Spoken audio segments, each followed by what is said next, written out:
What's up, buddy? I love it when it goes black for about an extra 5 seconds, and I know. I'm like, wait. It never for makes it. it. Wait He's like, for what's it. going Wait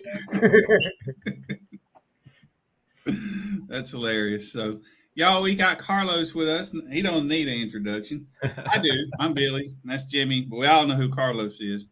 So, Carlos, thanks for being with us, man. We appreciate absolutely. it. It's a pleasure. It's a pleasure to be on here with you guys. Man, we appreciate you coming for real. Absolutely. So tell us, man, what's it like to do 184? How long did it take you to get there? So we've been working on this van for the past about 4 years now. And it started out as being a loud demo build. Yeah. And then we started breaking everything. And so everything that we broke, we made stronger. And then over the years, it just started getting old, like replacing windows. And then one year we broke the side window. So we said, you know what? Let's start chasing numbers. About a year and a half ago, 2 years, that we started taking it a little bit more serious. Then it's progressed into what it is now. Pretty much 4-inch thick acrylic all around, concrete, resin and sand. Death machine. 4 inch? Yeah, it's 4-inch right now. Wow. My measuring tape. That's thick. Yeah, it's pretty thick. It is. Wow, man. So did 2-inch break, or did you start with 4?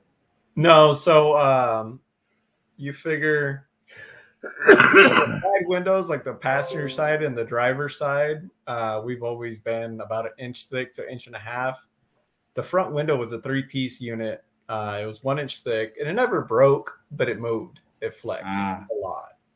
And that was probably in the near 65s, 66s, and we were making it look like water. Dang. And the whole principle behind an extreme build, as far as for what I can tell anyways, is the stronger that you make everything, the louder it gets. Yeah. For the most part. Absolutely. Contains like the energy in. So you figure now we have 4-inch plastic coming up for this year. I know I've been talking to RP Patel and Ben Riper and all the other big boys out there. And they said glass is always louder. And so now this year we're going to figure out how to laminate glass and see if we can get 4 inches of glass in there and see what the difference is. Wow. Okay. Watt for watt. Right. Wow. So glass as opposed to acrylic. Yeah, it holds the energy better versus the acrylic. You'd figure 4 inches shouldn't move, but apparently it does. Yeah. It does enough to matter anyways. Yeah. Yeah. I mean, people, I would say a lot of people that don't actually chase numbers don't understand the tenths, you know. Yeah. And I mean, seriously, when you're an actual serious competitor, until you get to Carlos's spot, you know, way up here, way up here, they don't understand that them little bitty tenths that matters. You know, if somebody in front of you is beating you by 3 tenths, you want to come out and beat him at least by 6 tenths, if not by a full dB.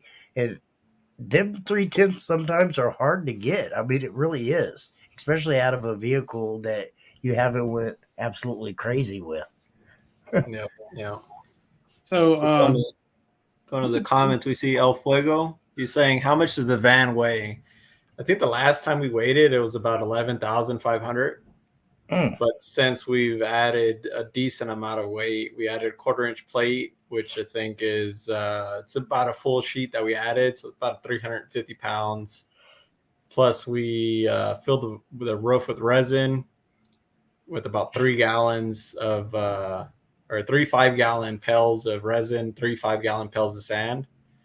So it's I would guess it's probably like 12,500 pounds. Look at Chris Lee there. Yeah. I've still yet to get into Chris's or yours, and I'm just I don't know. I got into Chris's last year's slam before he did the whole box reorientation and center console, and that was insane. It's one of the loudest builds that I've heard to date, and just everything about it is beautiful. But I want to say 3 years ago out at the Vegas show out there with Steve, I got in your vehicle. I didn't get in there when you closed the door, but I got in your vehicle, and you gave me just a little bit of it, and I that was enough. That was enough. And there's just no way. When you guys are hitting above 50s, I don't want to get in there. Well, let me rephrase that. Not above 50s decibels when they're hitting the notes above 50s. Right. When you're coming above 50 hertz, I don't want to sit in there. That's good enough for me. I give up. If you stay in the lower frequencies, I might be able to handle that for a little bit. Man, when I still have to watch what I say because of Chris Lee. Chris Lee could. When y'all doing 70s and 80s, I act like I got to go to the restroom when y'all start demo. Right?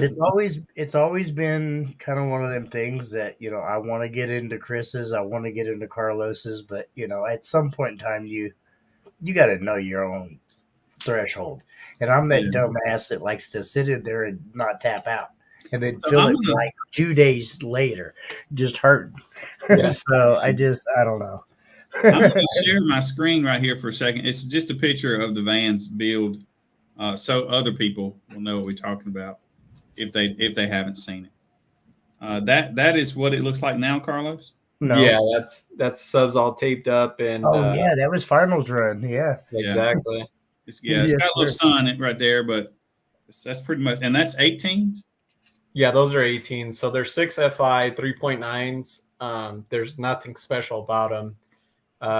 When me and Scott sat down and talked about it, granted, all these compacts, Neos and all that stuff that they have gobs of motor force and huge pieces of Neo. We wanted to see how far we could take a stock 3.9, which is pretty much a budget friendly SPL sub, in my opinion. Anyways, I could be wrong.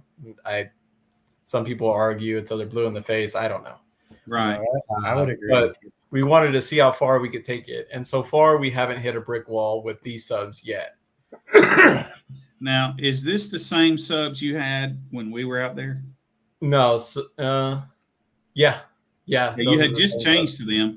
I remember we had that conversation, and you told me that you pretty much got your same SPL on half the power, I think, that you had previously been using. Yeah, so right? All the way up to like a 182 in the kick. Granted, all my scores that I post and all the scores that ever I compete in usually, they're all kick scores. So, yeah. I mean, some people, they get upset because it's in the kick. But the van's orientated to USAC. That's all that's around here in Vegas. Yeah. Unless I drive 4.5, 5 hours up the road, there's no DB drag shows. Right. Mecca here and there, but once a year, I'll play in the orgs. Yeah. But it's orientated towards USAC. Yeah. And so hopefully we're gonna change it. Well, we'd like to have a judge out there as well. And ours is we kind of hand you the sensor and you just put it where you like. Exactly. It's worked out for you because you already had. Just throw it in the kick. That's where everybody puts it. Absolutely. Well, there's a different. Believe it or not, I've actually seen vehicles, and I'm sure you have too as well. Vehicles that are actually louder on the windows than they are in the kick. My vehicle is louder on the glass. Very unheard of. It's kind of rare, but there are some vehicles that are louder on the window. There's a lot of vehicles that are louder in the kick. So, I mean, who are we to tell you where to place the meter? Not that we're talking shit about any other organization, because we're not. Right. Just, do what you want to do. Just put it wherever you want to, as long as it's in the front seat location. Yeah, exactly. Yeah, my thought with that literally is this: is if yours is loudest in the kick, why should you have to put it on the glass? Somebody else might be loudest on the glass. That's not really fighting fair. Well, and see, Chris even says it right there. Yeah. See, that's an insane difference as far as minuscule anyways. Yeah. My nitro was actually 2 dB louder in the kick than it was on the window. Oh, really? Yeah. I gained 2 dB by putting it in the kick. And that's without the globe. With the globe, it actually kind of hurt me, keeping me away. If I was able to just shove it up in there, I actually gained more. Right. Yeah, my van right now is currently 4.5 dB difference. It should be, if we were to move some stuff around, it would probably be a little bit closer. But being that we rebuilt, you figure 2.5 weeks completely the rear subsection. Right. It's something that we didn't know. That's pretty much where it ended up. That was the easiest to get to, because even the frequency is lower than what it should be for that style of cabin. Yeah. Like we should be in the 65s to 70s, give or take. The van's never liked 70 hertz, but it seems to play 60 hertz pretty well right now. So, man, what were you thinking about? Why did you rebuild that baffle? I mean, what did you do? I mean, that's it's pretty brave. Most people might think about changing a sub before finals, but not really. Yeah. Baffle. So we kind of came to a point to where, I don't know, I get this thing 3 weeks out of a major show. Like you figure CS, SEMA, or if there's like a 3-4X show or something along that lines, I get like this, I don't know, this want to do something, And it's usually something major. Either it's an amp swap, lithium swap, or substate swap. Mm. And coming up to finals, I know me and Philip Scarborough, we go at it like usually. Well, the past 2 years we were head and head, and we're literally head and head right now. And I'm pretty sure if his van was there this year, it would be down to the tenths. I was actually kind of surprised that he didn't make it this year, but yeah. Yeah, but that was the main reason. I felt like I hit a brick wall with the sixth order, with the way that I had it laid out and the way that my port area and how I designed it or whatever. And so I said, you know what, screw it. I'm pretty sure I can rip everything out in 3 days and have it built in a week. And I was a little off on the numbers. It carried over to about 2 weeks, but it ended up working out. And the frequencies, like I said, were way off from where I was aiming for. Yeah. But that's just distance the mic and all that stuff. The front chamber increased in size, and so that lowered the peak frequency. And it was either fight it to where it peaks where it should be, or you just roll with it. And that's kind of what I did. So basically it's a fourth order now. It's a fourth order now, yeah. And so some people tune that.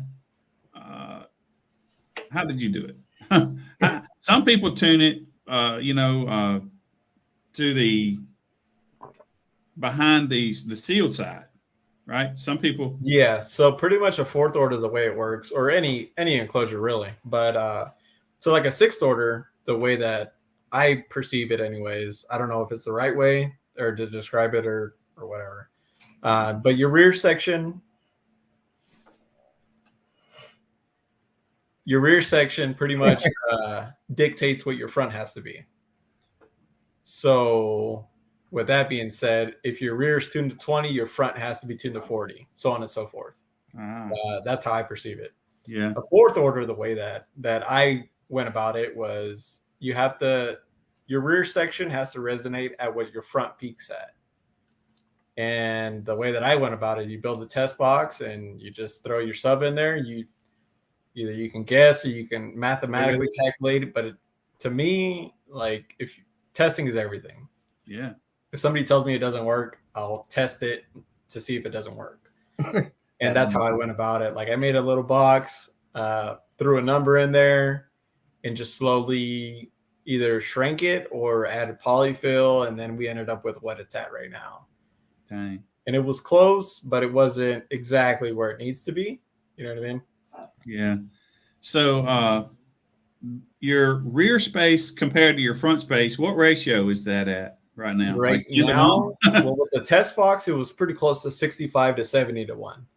Ooh, okay. And then, granted, we weren't testing anything above 5,000 watts per. Right. Absolutely. And yes, I'm on the casting couch. You're on the casting couch.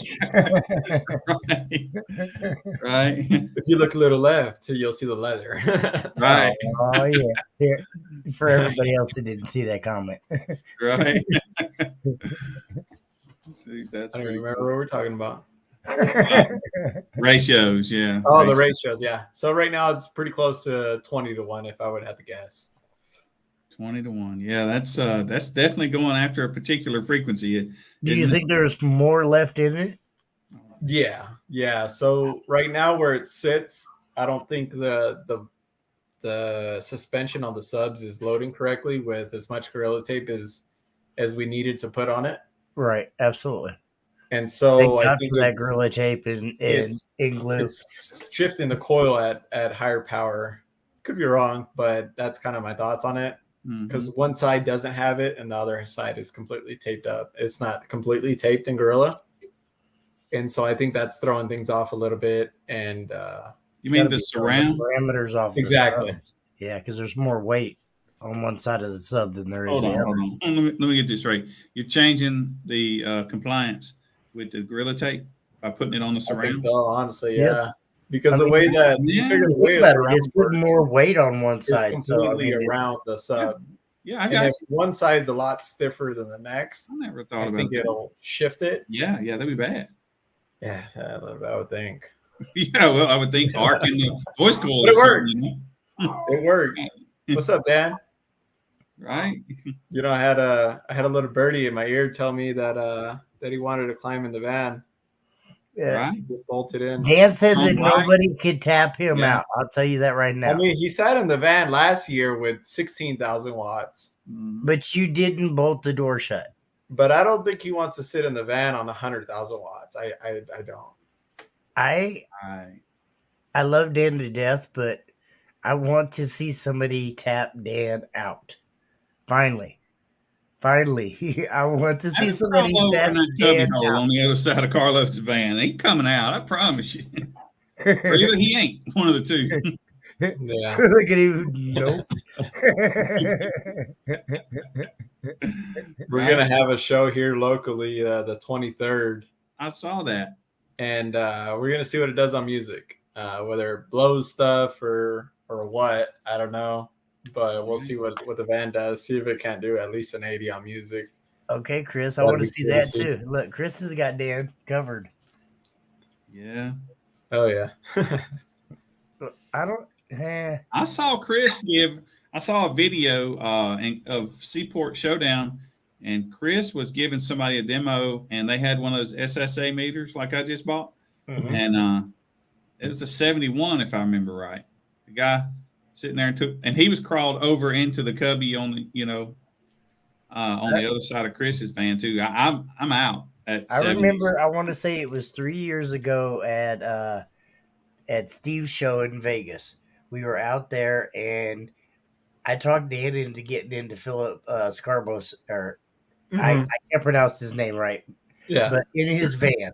And as soon as Dan got in there, I pulled Philip back, and I was like, "Hey, Dan was talking shit and said that no one could tap him out." So the minute Dan got in, Philip's like, "Get over, get over, get over." So Dan crawled over, and the minute Dan started to crawl over, he shut that thing and started bolting the door shut. Dang. The look on Dan's face was like, I done fucked up now, pardon my language, but that's true. That look was like, oh no, I'm in trouble now. And I mean, Philip only gave him just a little bit, didn't really turn it up, but I was waiting for him to just hammer Dan, damn it. Somebody needs to hammer Dan. Yeah. No, I think at that point it It's starts scary. becoming an issue with the body. Like even if he doesn't tap, like you can internally bruise people. Oh yes. Yeah. 100%. And he might be a little bit, a little more meat on his bones than I do, but at the same No, he's time, a big pressure's boy. pressure. Don't let him right. fool you. He's a big boy. Yeah, and that's a lot of pressure. I'm still waiting on. Yeah, Greg. I've never gotten Greg's vehicle either. That's only probably Well, because Jimmy, he you always only come has a up to the lamp. lug nuts. Well, I mean, he only. Hold on now, Billy. You're gonna need That's not true. 12-foot ladder to get in there. I could probably crawl inside his rims and sit down and shit. Right? Like, yeah. But no, every time I always try to go to his vehicle, there's like a line probably 4 miles long. And trust me, I want to hear it, but I'm not sitting that long. I can't do it.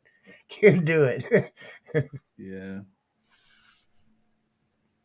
Man, so Carlos, we had dinner that night, which I appreciate you hooking up. We would have been 4 hours later probably before we got food. Yeah.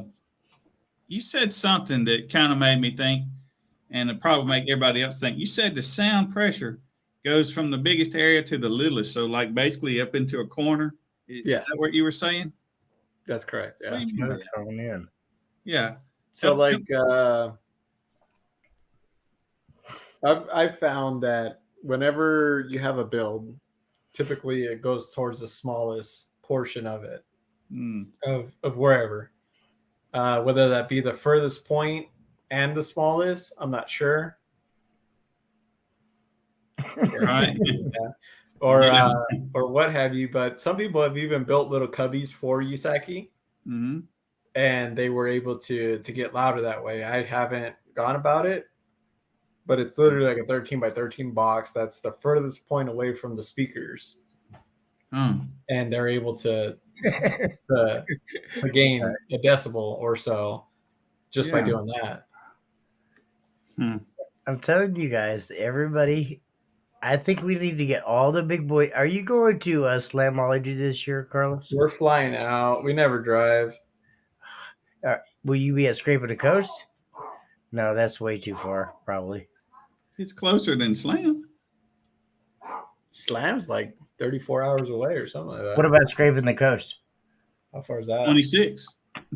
Hell no. No, absolutely. Absolutely not. Okay, I well have so then much vacation time in a year, and I don't think that's going to cover it. Right. next year at Steve's show, which I Yeah. think he's already pretty much said it's going to be the same show, same place as it was last year, I believe. And I might be wrong on that, but I know he was saying that he got reaccepted or invited to the SEMA portion again. yes, definitely to the But SEMA as far portion. as the show, I'm not sure if it's going to be at the same venue. They're still trying to figure that out because I don't think that venue was big enough for the taco portion. Anyways, I could be wrong though. Right. They cut us off after noon, and it was I feel like me personally that hurt Steve because everybody was drunk and didn't get up before noon. Yeah, yeah, exactly. Right. Yeah. Right? I know he does have that nice fancy ass new ATV. Oh yeah. I seen Shit, all the whenever you're in pictures you town, posted man. of it. Yeah.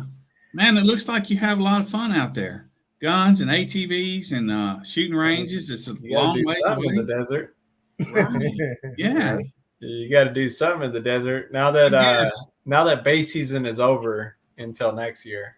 Yeah. Probably got another 10 months till we got to start working again. Dang. We got to do something to fill up the time. So Right. we need to get you guys some base wars out there because we don't ever stop.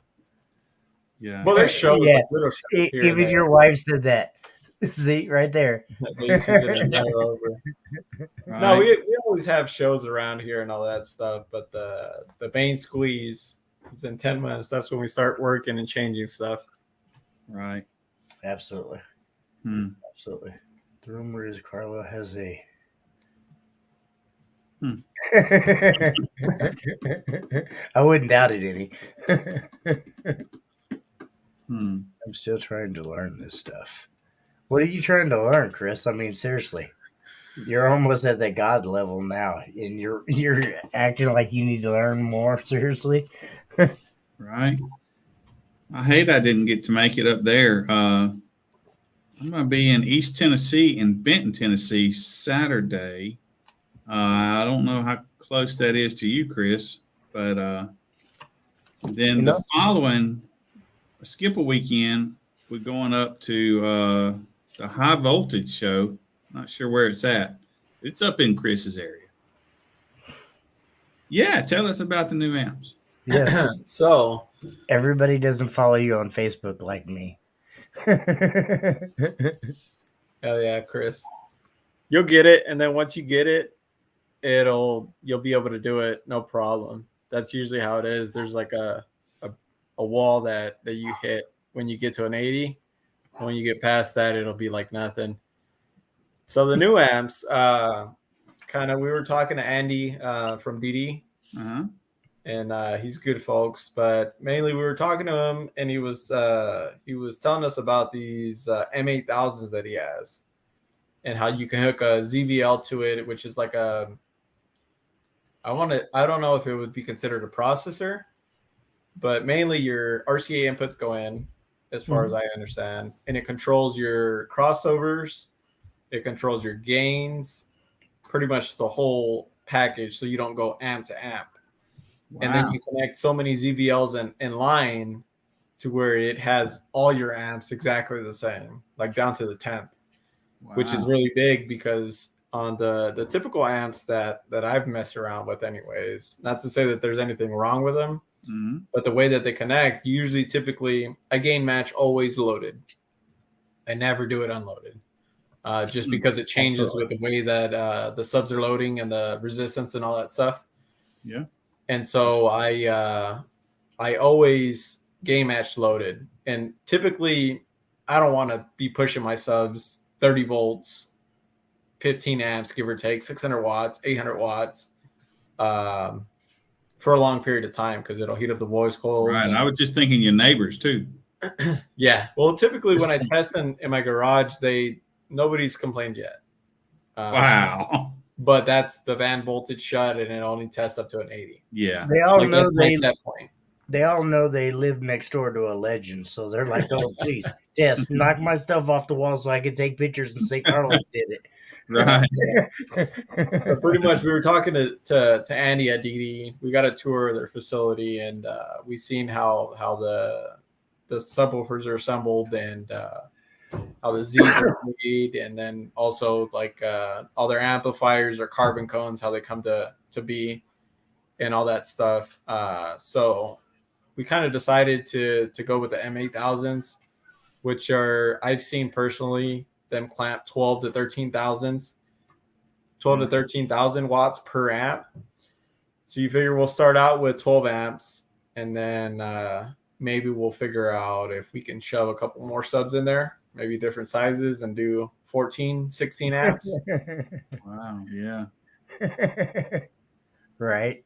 and Right. and go from there. Yeah. But we definitely have to get a little bit more lithium going inside of it, and all that How good much stuff. do you have right now? How much lithium?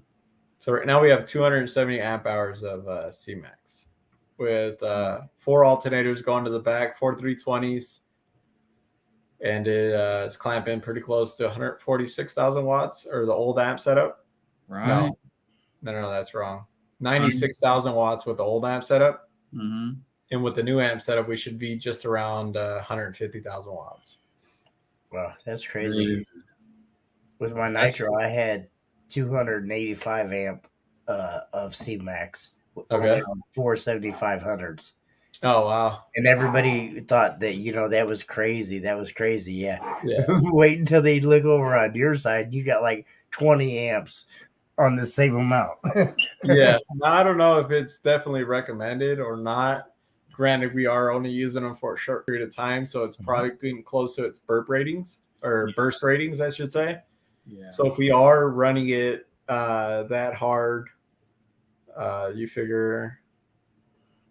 Absolutely. So, Absolutely. That was amazing.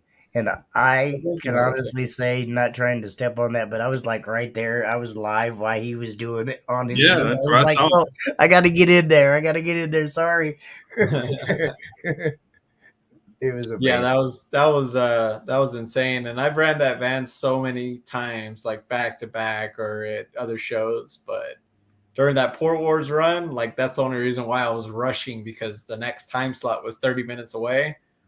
And I was freaking out. I didn't know if it was all going to go right, and it was going to plan, and then everything wasn't, and then I played the wrong frequency. You played the wrong frequency. Subs blew, and I was just freaking out, and I was like, Dang. I That felt was so definitely bad a because nerve I was like, I was there and I was trying to comment or trying to watch it live. yeah, And I was trying to talk to you, but I was like trying to hold the camera off while I was talking to you. And I was like, they don't need to hear this, but it was like, you need some help. You need anything. Carl's it. Like, leave me alone. Bye. Right. Yeah. No, it's Man, pretty I amazing. wanted to come to that show so bad, but I just wasn't able to. But It was man, I amazing. wish I I'm wanted telling to. you. Seeing him do them numbers was amazing. Yeah. And I Even feel like from- this year we should be able to keep up with the tradition and at least be a decibel and a half louder next year finals. Now, if you do that, that pretty much makes you the loudest on planet, right? The number Ellen Dante probably, is it but 5, right? what's that? Ellen Dante is a 185, right? I think so, but it's a 185 on the dash, Right. which is number wise probably, but actually on the dash, the kick and politics and all that good stuff. So it'd be the loudest ever in the kick. I wonder what Alan does in the kick. I don't Who know. knows? I don't think he's ever thrown it in the kick. We should I probably think message he him. steps and ask all him over the to do window that. all the time. Absolutely. Yeah, I mean it'd be cool to Message him on see. Facebook, Jimmy, and ask him to do it. Yeah. It'd be cool to see 186 or 187, in the kick. It probably is for sure. I Not mean, if all he does vehicles it- do that though. So that's what I'm saying. That's the whole premise between me handing you the sensor. Hank Yours Beach may says be he's louder coming. somewhere else. Hank Beach said he's coming. I heard RP Patel's coming. Yeah, well, they do have the old kicker van, and they're doing a lot of work on it. Yeah. I've heard he's doing some pretty insane numbers with that thing, but I'm looking forward to it. Yeah. They're actually last time I looked in, they're building Hank's vehicle, his Okay. truck, The Terra? that little Mazda pickup truck with the camper shell on the back. Oh, really? Yeah, they're doing What some they doing? pretty What, good 32s in there? yeah, I think so. I think so. 224s to 232s, something like that. 230, 232s, I believe, last time I had heard, but I don't know. I mean, You mean they, 32-inch subwoofer? Yes. yes. Dang. But they flip it around so much, it's hard to tell between him and, RP. They got a lot of crazy skills and shit behind them. Hank is a crazy man, I'll tell you. I had to compete against him about 3 years ago, 4 years ago, and he was beating me by 4 decimals. There was no way I was catching him, and he did that on I think it was 2 or 3 burnt subs and a burnt amplifier, and still beat me by like 3 decibels. I was like, really? What the hell? It's not fair. I shouldn't be competing against him. Man. Yeah, that's usually what it comes up to. Is either it's a purpose-built vehicle for said class that just drags everybody, and then Yeah. or Hey, let me ask you a question. This cooks. Right. maybe we might add a couple of goodies to my stunt wall, and then I'll have to take that back, Mr. Dang. Oh shit! Right. Yeah, about time. You know, you have it smaller than the last time, so I could probably fit, I don't know, at least 12,000 watts on mids and highs. Right. You just put you an AB switch. You don't even have to add amplifiers. Just That's it. Switch them over. right. Put 100,000 on your stunt wall. Yeah, might as well use the ZBL and cross over the crossovers where they need to be. Yeah. Absolutely, that'd be pretty crazy. Yeah. Sorry, trying to read some of these comments in here. Yada yada yada. I know Alan Dante's a pretty crazy man. I followed him for years, and he does some amazing stuff over there, for sure. Now he's Brazil. Is he in Brazil? I believe so. I believe it's Brazil. I was looking on YouTube, and his run popped up where I guess he did a 185. I can't remember what it was, but it was a big deal, I think. So that's the only way that I know of him. I didn't know, but I saw that and I was like, dang. But I think he's not here. I think he's not in America. No, he's definitely not in America. I Isn't believe he's in Brazil. Dante in Brazil? I That's what believe I was so. thinking Brazil. Yeah. I don't know if he's Brazilian, but for sure he's in Brazil. Yeah, I know he. Well, I don't know. I believe he's not Brazilian, but he definitely lives there. Oh, okay. Well, that's Loudest man on the planet, right there. Well, at least on U.S. soil, we'll say that for now. No. I think RP has that. Maybe. No, cool. not What is yet. he doing? Garage scores don't count. I think RP was doing 85 on the dash. Wow. 84.3 was the last posted, I think, at finals, if I'm not mistaken, on the dash. I don't think so. I think you have that, honestly. Maybe I'm wrong. I don't know. Yeah, I don't know either. I think you have it actually, but I could be wrong. I don't Well, I know. know you got the base war score by about 10. Next time it comes out, we gotta up that bar. I heard Yeah. Triple was going We for need that to up it hard. Yeah. We need 190. Carlos likes Yeah. all the attention, Dan. Right. So anything else do you have in the plans that you want to talk about? Oh, we got Hank in here. Look at him. Really? Yeah, right. They must have heard us talking about him. Yeah. No. he heard Well, me right talking now, the van's probably gonna get wrapped sometime soon. We're almost done with the exterior demolition, I guess you would call it. We still have to resin and sand a lot of areas. But past that, we're probably gonna wrap the van, switch over to glass, and then add more power, more lithium. Man, you And think go from glass there. gonna make that much difference, huh? What's that? You think the glass is gonna make that much difference? I mean, maybe I was. No, just gonna try, huh? I was told that it does make a huge difference, but we'll kind of see. Yeah. I mean, that's kind of the extreme deal. Is you either have to build it like it's gonna stay, and if it works, it does, and if not, then that's cool too. Yeah. Yeah, exactly my point, Hank. That We were saying that earlier. Actually, I think that's probably why you got tagged in here. Yeah. that RP is louder in the kick than in the dash, but I hear he's I've coming over heard to the use that, name. so Yeah. we'll see what kind of kick scores he does. Like, I'm looking forward to it. If he comes to finals, I'm looking forward to running against him. If I get Right. dragged, then we'll rebuild and try again. So Right. Right. What alternators do you run, Carlos? So they're CES 320s. So we have 4 320s with a DC 390 on just the engine. Mm. Do you feel like you have enough power right now with what you're doing, or are you going to change that up as well as far as like, your battery bank and all that as well? So the battery bank has to double right now, or at least that's what my thoughts are. Because I'm pretty sure, or my thoughts anyways, are that with what I have now is not enough for the new amps. Yeah. So we might be able to run the new amps up to a. Oh, well then I guess we're wrong. Right. But I mean, if he does come to USAC finals or even competes in USAC, that'll be cool. If Yeah. he does, it's gonna be up to him. Right. If he does Mecha too, that's cool. But whatever. Yeah. Well, you know what? Those I tell you what, even I'm going to do. Like, we have our finals.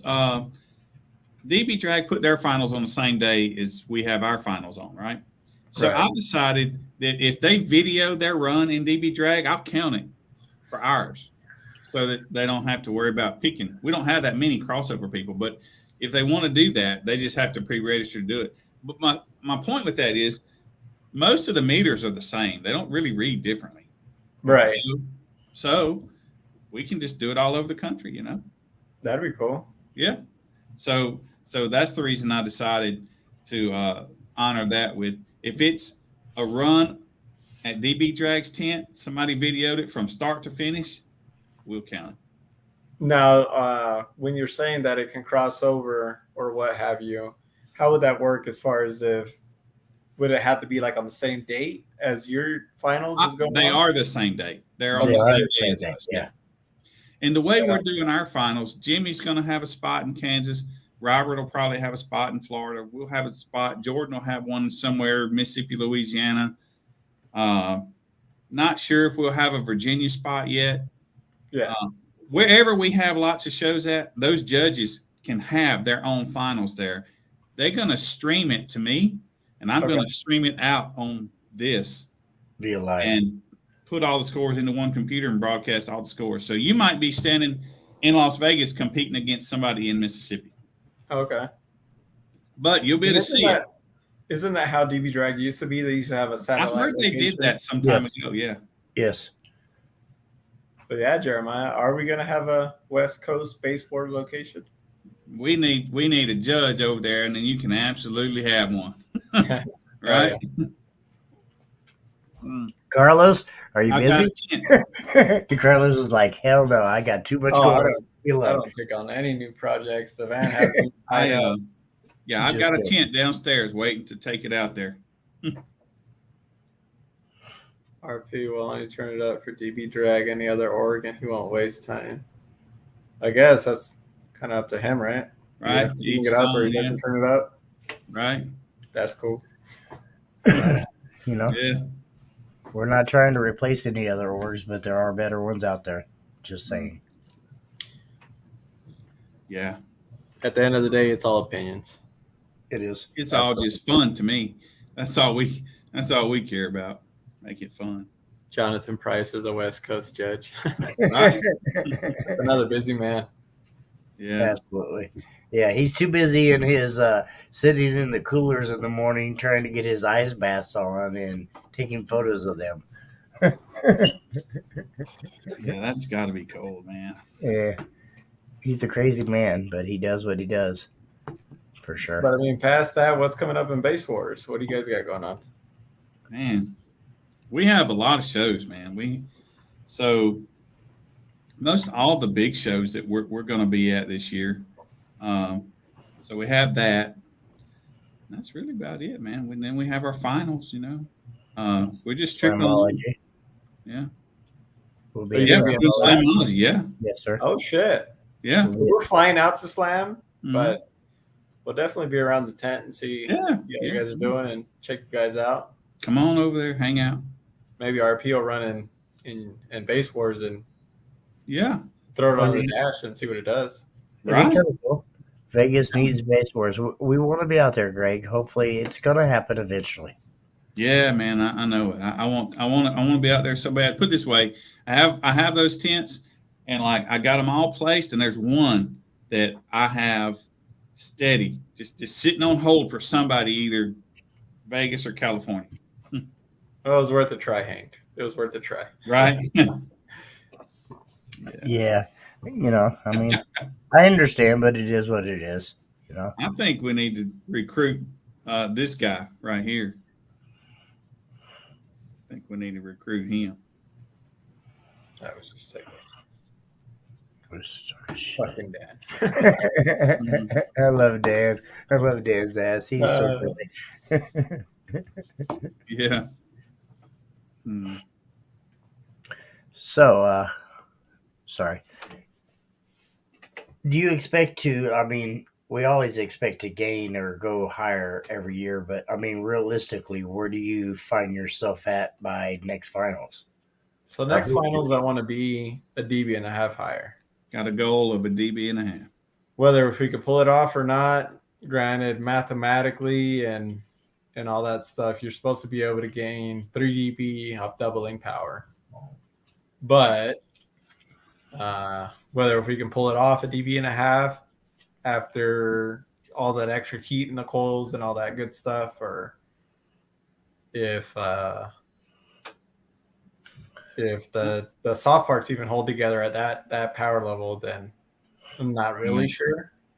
But I do know that that's the goal, DB and a half. And I think we can fine tune what we have going on right now and even get it closer to that DB and a half that usually Astrovans are. But what's that? What'd you say about the DB and a half? Usually Astrovans are about a DB and a half louder in the kick than in the dash. Oh, okay. And that's due to either buildups or roof buildups, to where now your center console is no longer tuning the full section towards the door, because your door can be your center console can be 13 inches towards the door. Now, is that a rule in USAC? That's a rule in DB drag, USAC, Mecca. Okay. 13 inches is as close as your center console can be. All right. And that's to make sure you don't just create that smaller spot for the meter to be acting like another little fourth order inside box type thing, right? That's correct. Yeah. Yeah. How far is yours from there? 13 inches. You got the full 13. So as close as you can go. It was close as you can go. Yeah. Now my van's weird. Anything that I've ever thrown on the floor of the passenger side area has always lost. But now with the fourth order, the distance from the baffle to the meter has changed. It's lengthened, and so that's tuned it lower. And so now we're going to do a build up, make that distance from the front of the baffle to the meter location a lot closer, which should raise then tuning and then be closer to what the resonance of an Astrovan should be. So about 65, 70 hertz, from my understanding. So what are you going to change? You're going to move the baffle forward? No. So baffle staying in the same place. Mm-hmm. The meter location is moving closer to the baffle. Oh, you can do that. Okay, I didn't realize. Yeah, so you can have I think it's 92 dB, 92 per 1 watt. if I'm not mistaken, Eric. It's crazy. It could be lower, but I think off the top of my head, it's about that. But Yeah. pretty much we're going to do the build up, roof build up, see if we can get a little closer to the dash score being in line with the kick score. Gotcha. Now, are you going to try and tweak that frequency like Hank says right there by rebuilding that console? Oh, no, the console's staying. If it doesn't do The it way with it the way that is. the console is, whatever. Yeah, okay. Yeah, I'm sure you can lengthen it or you can shorten that port Yeah. area. But yes, Jessica, that's the only reason why we won't do anything but USACI finals too. We broke around here. Like we'd like to try different setups and all that stuff, but we broke. It's cool. You got a razor to pay for. Right. They're not cheap either. But eventually, we definitely want to dabble into other organizations, especially Base Wars, maybe a little bit of DB Drag. Yeah. Yeah. We're And trying to make it to where it doesn't cost a fortune. That's why we have ours all over the place. That and the fact that we're a little bit small, and I just don't think we would get a lot of people if we went to the center of the country.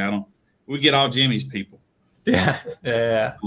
But getting people to facts. travel from Miami is probably not going to happen. You got that right, Cal. That wedding is going to be expensive. Very. When is that? Do y'all have a date? No, so she wants to put it a little further than I'm thinking. So maybe about a year to date. Yeah, We're gonna try something around that time. that's cool. Absolutely. It's gonna be pretty amazing. She's sitting around anxiously awaiting for that, and she deserved it. Definitely deserved it for sure. Yeah, I hope I caught her off guard because I wondered if you everything did. going on. If you caught her by surprise when you did it, did you? I think I did. I mean, from what the video reaction, all that stuff from the outside, because she even live feeded her own proposal. Yeah, she did. So that was different. But Yeah, right. I kind of was thinking, like, how can I do it without her knowing? Right. They And, might as well have That was been. the best way that I could think of, is that there's so much stuff going on. Like, why not do it right? You wouldn't see it coming. Yeah. So we got there early to finals. We got there early by chance. day. I drove 12, 13 hours pulling the trailer. Yeah. It was only supposed to be about 6. So we got super ahead, ended up renting the hotel an extra day.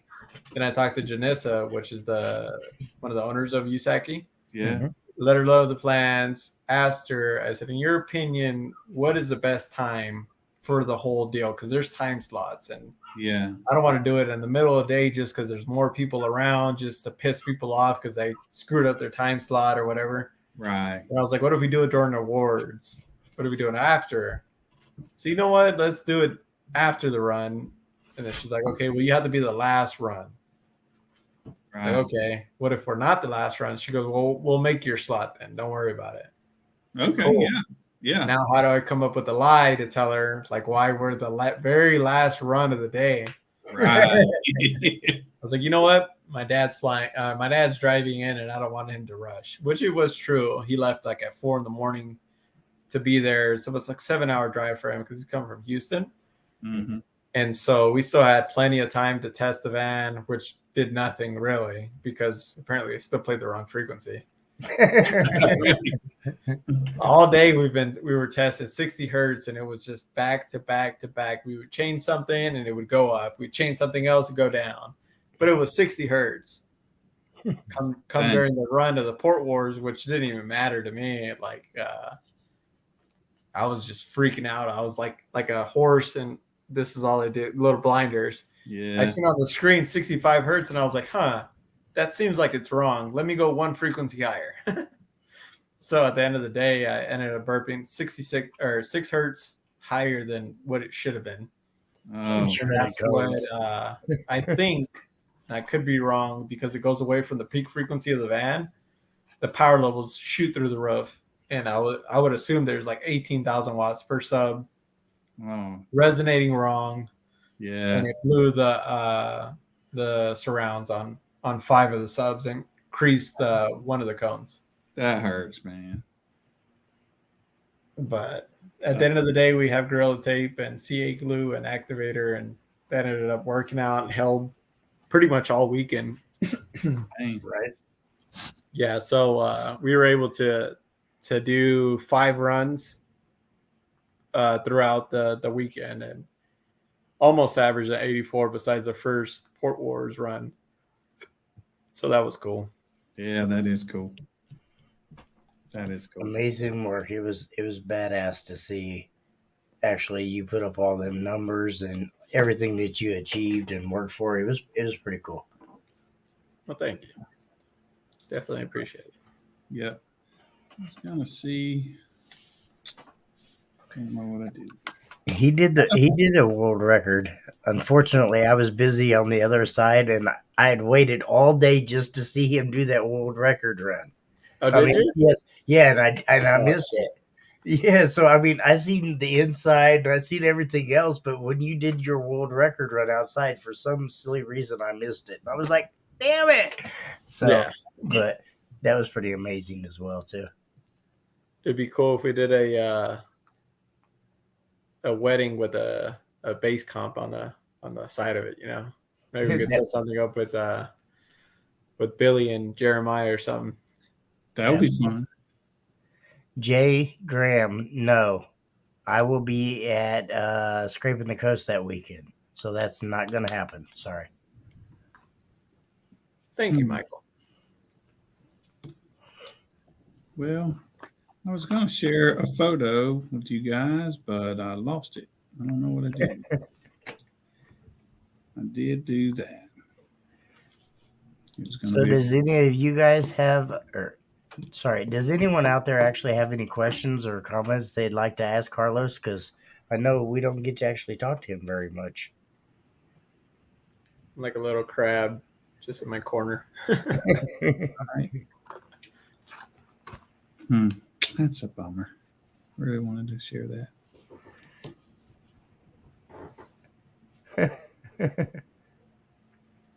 So, in this dead time that we have here, so Carlos, I bought a van since I came out there. When I came out there, I brought my pickup, and I was looking for a little photo of my van. Yeah. So, but I bought it's a little Ford Transit Connect. Okay. Right? And that's what I use to go halfway across the country with now, because it gets 26 miles a gallon as opposed to 12. Pulling the trailer, right?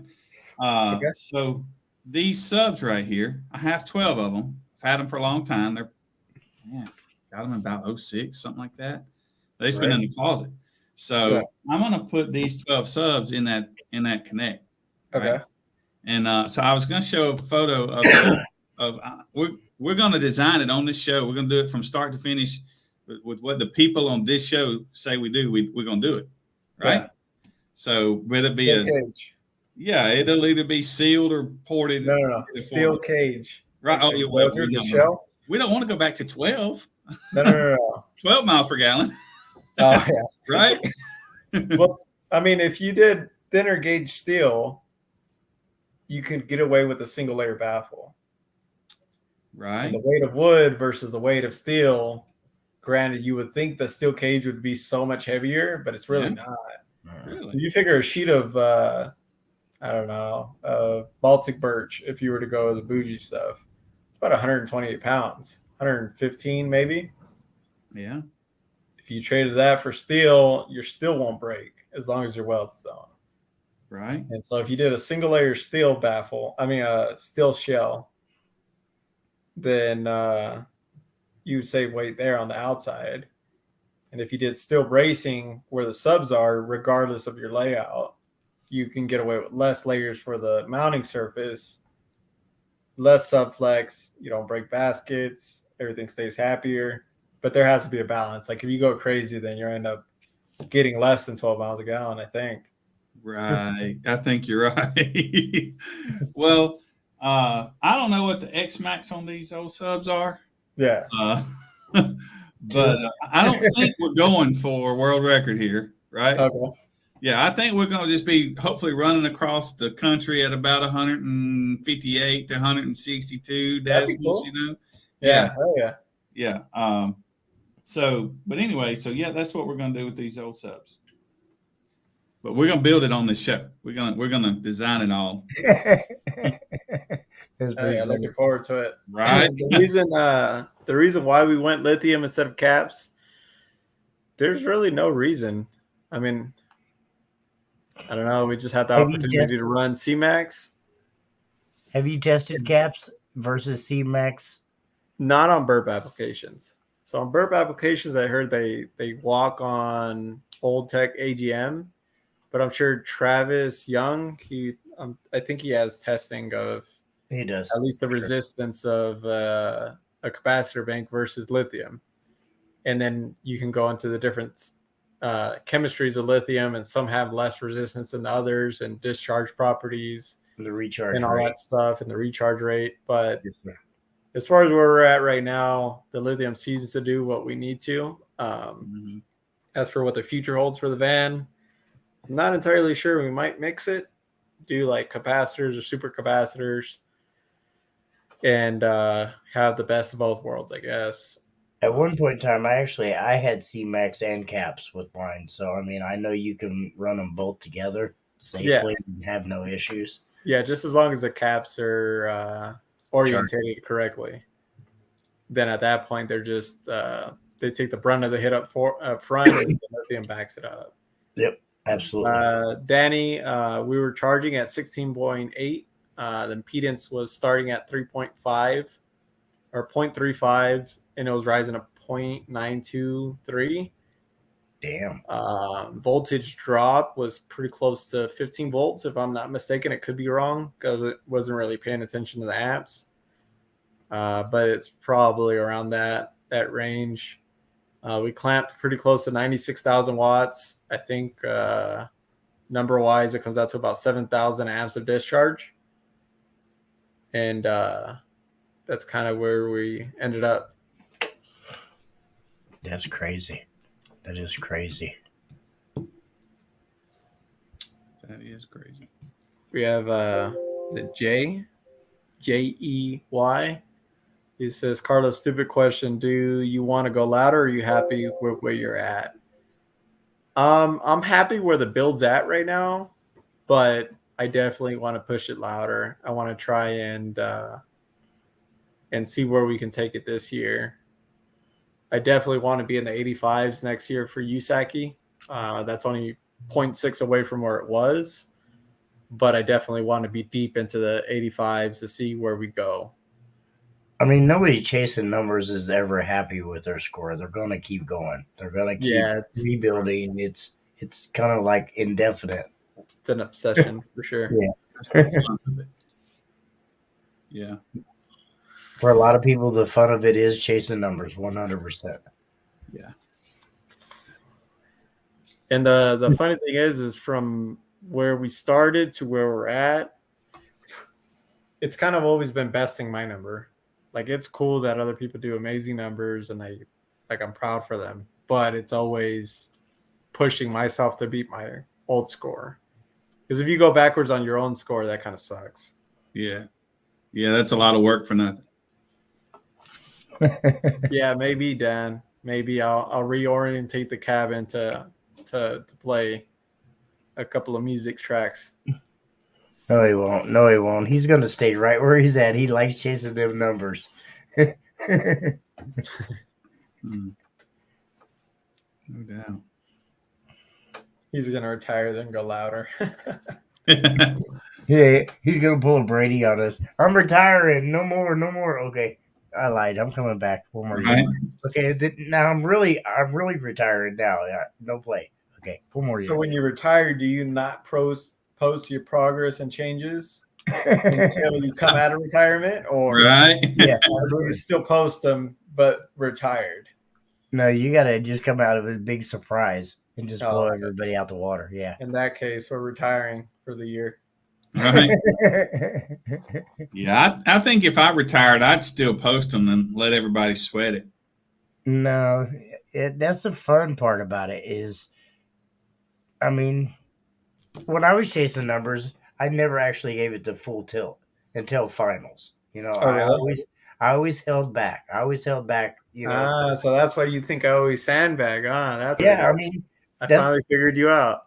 that's the way I was always taught, though, is to hold a little bit back until finals. Because you don't, unless you're just killing people like you come out and you're 4 to 5 dB higher than everybody. There's no reason to hold back because nobody's going to catch you anyways. But I when don't know. you're Like I said, there's some big boy builds out there Yeah. that they definitely are either head and head or they're a few decibels higher than me. But I mean, I don't know until they come out and play. Right. You never know. Yeah. Till they get off the porch. That'd be cool, Dan. that would be actually. Oh, I Yeah, could that's see true, one little Greg. lady may string you up though about that. What's that? I said I know a little lady that may want to string you up about that. That's a very good question, Fuego. He says, do you do SPL for a living or as a hobby? How do you balance a job with SPL if it's a hobby? So it's just a hobby to me. I mean, it'd be cool if it was a living, but I don't think many people do that. And if they do, it's kind of rough having a shop and living off of car audio and dumping tons of money into car audio. For Yeah. sure, anyways, I would think. Yeah. But I don't know. Mainly, I balance the jobs. Like I go to work, you figure 7 to 4 every day. And then on the weekends when I have a little bit of time, Change windshields. what's that? Change windshields. No, no more after the plexiglass. That's Right. it. Oh, I meant going to be changing windshields. Oh yeah. Yeah. So you figure if I could get an hour or two in after work, that's cool. But the main time that I'll be able to spend on this hobby is on the weekends. Yeah. And then on the weekends, you figure you got to balance the family life too. I was gonna say I know Right. you Be able to take the missus out and do what she wants, which is usually either riding or going shooting. So that Judy, gets kind of I think she's expensive a on better the- shot than you. I'm just gonna throw that out there. Yeah. Just Well, she sounds can like shoot a you're- rifle better than I can, 100%. sounds like you But she live can't shoot a pistol better than me. Yeah. It's a tough life you got there. That's a challenge, Jessica. I heard that. I know you're watching. Well, she's giggling right here next to me. But All right. yeah, she can't shoot a pistol like I can, but she can't shoot a rifle better than me, and I'll give her that. Well, It's pretty amazing that you guys are so close and she supports everything you do. I mean, Yeah, most of the time she does. The other time she kind of gives me the side eye, and yeah, that's what I'll say. The drawback is, should y'all get at one another, you're at risk until you get home, right? Because she can shoot you from a distance. When you get home, you're pretty safe, yes, right? you can. You Yeah, ain't lying. I could just make it home. Should probably shoot a trailer tire out and flip me over and just kill her. Right? you better watch out, Billy. You're a pretty far distance away. Yeah. That's right. Hmm. I agree Yeah, with that. Cal. Carl. Maybe I agree. maybe I'll retire the van and she'll take it over, and I'll build something new. Yeah. We need to You know, see. they say that you more could people. always build on your experiences, make the next one stronger. Right. Yeah. Imagine if you started over from scratch. All the testing you wouldn't have to do that you would know. Like if you bought another one of those vans right now and you knew to cage it right off the bat, you knew to do so many of the things that has taken 4 years to do on this one, Well, Absolutely. originally, me and Scott from FI were talking about it, and that's what the new plan for 2022 was. We were going to build another Astra van, Mm-hmm. but a lot cooler, like as far as the way that the layout is, thicker material. Because I was on the same boat as you were, Billy. Like I wanted to drive the Astra van everywhere. I wanted to be able to demo it. But when you're demoing through glass that's powdered, it becomes unsafe. Yeah. Yeah. And then when there's glass flying around and people are inhaling it, like Yeah. I don't know. Yeah. I got to that point to where I was like, all right, that's it. So then it was an extreme demo build, something that people could still get into. And then the SPL bug got me again, and it Yeah. ended up where it's at right now. Yeah. Amazing. We know a van he can get. Dan said, don't blame Jessica for all the fun stuff like she forces you. Right. Yeah, she'd be pulling my finger, you know. Let's go shooting. I don't want it today. Maybe next weekend. Right. For Yeah, we need to do that. I don't even know where Utah is. I'd have to go find out. But we just Utah need is a just above spot. Vegas. Oh, is it? Okay, Yeah. yeah, that's pretty close then. Yeah. Yeah, Michael drives down from Utah from time to time to attend a couple of our shows for sure. Yeah. Yeah, I really pretty confident when I come out there again, I'm gonna leave a setup out there. And so that if I need to do a show, I can fly Just there, fly out. rent a car Yeah, until I find a judge out there. Yeah. that'd be cool. Yeah. I think it'd be very cool. Yeah, I know the next build that we're gonna do, or at least a fresh build, is gonna be a SQ build. We had a car that was we had bought everything for. We just never got around to doing it. Mm. So that's gonna be Jessica's little build. She wants one of those huge trophies at USAC finals. Right. She's kind of hooked on it, so we'll see if we Yeah. can't get her something. I didn't see the trophies this year. Now, are you talking about those? the SQ trophies, they were pretty They're like big and tall. super tall. Yeah. They're like Yeah. 7 or 8 foot tall, Dang. like triple stack. They Yeah, came out pretty sweet. Yeah. Yeah, that'd be cool. Sorry, trying to just catch up on some of these comments here. Right.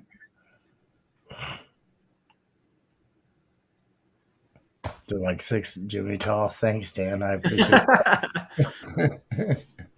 Maybe a Jimmy and a half. Right. Give me and a half for sure. Yeah. Yeah, I like the SQ stuff myself. It's what I grew up doing, so I love it. Oh, okay. I love the SQ stuff. Phil Jeremy. Nielsen says, "What are you using for amps and subs besides duct tape and glue?" So sub wise, we have FI 3.9s. They're just standard paper cones, stock everything. Amp wise, this 2021 season, we were running Incriminator Audio 40.1s. Mhm. This new upcoming year, I know Scott has a sub or two under his sleeve that he wants to test out in the van.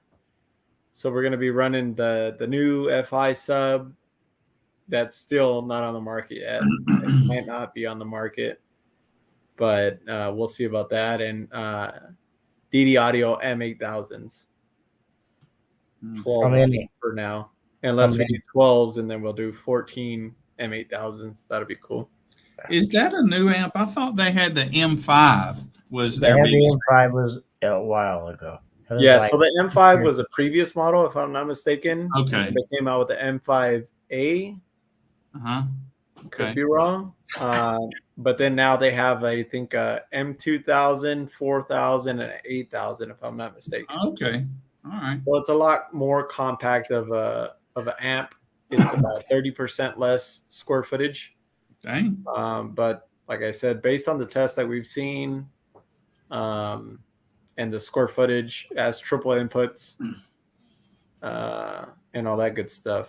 So, How much power did you get out of the Incriminator amps per amp? You know, well, like when we actually measured it on the record run, we got about 8,000 watts per amp.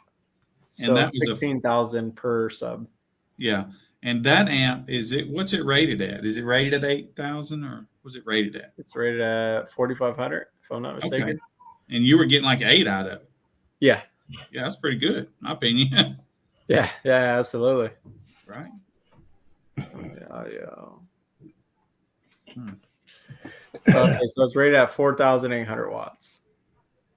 The Incriminator. Correct. Yeah. and then the new one is rated at 8,000. So we'll see. Right. Yeah, who knows what you'll get out of that one? You know, I guess. You Yeah. don't know Well, the electrical setup right now, like we've gone through a few revisions and different types of couplings and all that stuff on the subs to get it to where it's at right now. But like right now, my peak frequency where I burp at, it rises to 0.92. Like that's almost ideal. You figure 1 ohm would be absolutely Right. amazing. 0.92, and Right. it's close enough to where the amps stay happy and they don't even heat up. Yeah, yeah. Yeah, Now, absolutely. what do you start at? 0.38. Wow. Yeah, so it's not exactly the 0.35 that normally FI DCR comes out to, Yeah, like with 0.7 coils and stuff. yeah. Huh. Yeah, that's really cool. Now, what voltage are you doing this at? So I, with Incriminator Audios, I was running when I would run final runs at 16.8. Yeah, okay. With the DDs, they have to be 16 volts max. So I'm going to be running them at 16.8. No. Yeah, right. Well, with that don't really mean max. Yeah. You know. They say max, but we say, yeah, right, whatever. Right. So the DD amps, we plan on running them at 16.2, 16.0. Mm-hmm. Keep them happy. If they start heating up on the power supply section, or the outputs start over voltaging, which Bearvids did a video on it, of the differences of the input voltage and how it is on either your power supply or the output section. Who did that video? Bearvids, Barevids. He does amplifier repairs. I think he's in New England. Okay. Yeah, I'll like to go watch that. Yeah, he has a video over the M4000, which is Yeah. almost similar amp layout, and he talks about the components and what they use and his thoughts on it and stuff like that. So Yeah, pretty cool. Huh. Absolutely. Well, I think everybody knows how to get loud now, man. Better watch out. No, there's still Come so on with many tricks. What? That's right. He's just come on. Right. He's ready. So let me ask you something, man. This is about competing. Do you like to have people to compete against? You rather, yeah, you rather absolutely. do that than be in the class all by yourself? Yeah, there kind of is no point if you run by yourself and there ain't nobody Kind of boring. Huh? to go head to head with and all that stuff. Now, that's not to talk down on anybody that's lower than me or whatever. Yeah. But if there's not somebody like right there, it's like you even come to a point of, do you turn it up all the way? Like, why would you risk breaking something? Exactly. Right. And I turned it up anyways all the way just to see what it does. Like the Right. rest of the weekend past that record, or past that the first run that I did, or I guess the second extreme run, Mhm. like we didn't have to turn it up all the way. Yeah. But I just wanted to see what it would do. And Right. so that's kind of how I approach things. Like usually it's either on or off is kind of what I tell Jimmy all the time when he's like, oh, you're sandbagging. And it's like, no, usually it's either on or off. We don't run a bass knob. We run them up to clipping and then we turn them down. Mm. So, what kind of test equipment do you have on those amplifiers? Or when you talked about that temperature and stuff, Yeah. you just do that during testing, or is it on the amplifiers always? As far as the temperature, Like you said, if the power supply is heating up, or if the output side is heating up. okay. So temperature wise, typically it's just by feel. If the amps are warm to the touch, that's how I kind of dictate it. Yeah. I used to have a little deal that would go on your MOSFET and it would tell you exactly what your chips would run at. Really? But that kind of it was doing too much at that point. Like it didn't really matter what is the amp on or is it off. Right. In my opinion. Now we are going to get back into like voice coil meters. Yeah. Because I want to push the boundaries. Like before, the goal was to do an 80 on burp, and everybody was butting heads, and me and Philip were going at it. And I think that's probably what I enjoy with USAC the most is me and my teammate go at it and we freaking head to head and like Phil or like Jimmy was saying, like, oh, maybe you don't turn it up all the way until finals, and that's always in the back of my head, like, yeah, let's see if he actually turned it up, because like I said, it's either on or off for me. If it does it, does it. If not, then I don't know what else to get out of it. Right. But does Philip turn it up all the way? Does he run him up to clipping or just enough to win where he's at, and then becomes the finals and really rails on it? Yeah, that always is come out of nowhere or whatever. But that's how I feel about it anyways. Like, I think the competitiveness always was what pushes me. But as far as testing equipment, like I said, we're going to definitely get into if I can get somebody to build me 6 that I can have on the same screen, like, I'll pay for it. I just don't want to wait 2 weeks for it. What are you waiting for? I'm sorry, I missed that part. I was reading a voice coil meter that can read 6 subs. Yes. Hit up Joshua Lynn. He is actually making one right now for my subs because I have 815s. I'm going to have 815 voice coil temperature, voltage, voice coil temperature, and it's got a couple other hidden things in there, all on one screen. Right. Joshua Lynn. It's Mobile Electronics, I believe. I'm sorry if I'm not saying that right, but PM me afterwards and I'll get you his information.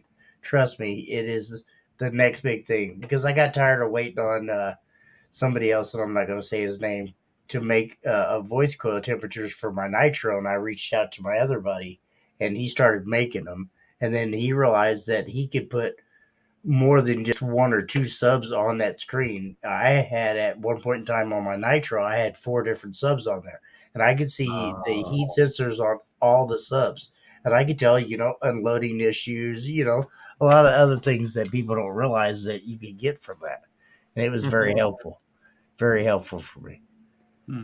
But no, seriously, Joshua Lynn can definitely, Chris Galloway actually has my Nitro. He bought that from me. But Joshua Lynn is the man when it comes to that. He can definitely hook you up for sure. Sounds good. Eric says, any O-scope action? Yeah, usually whenever we do test a new setup, new amps, new anything, new wires, we usually run a 2-channel O-scope. And we're able to see the waves to make sure they're lined up and where they're supposed to be. We've had a few instances that either I'll mix up a wire or something. Oh, yeah. It'll be 180 degrees out of phase. Oh, yeah. That's not good. The first time we got the FI 3.9s, I had screwed up because whenever you strap an amp, usually the positive of the master is positive and then positive of the negative. Positive of the slave is negative. Then your negatives connect. Well, I didn't label them when I first did it.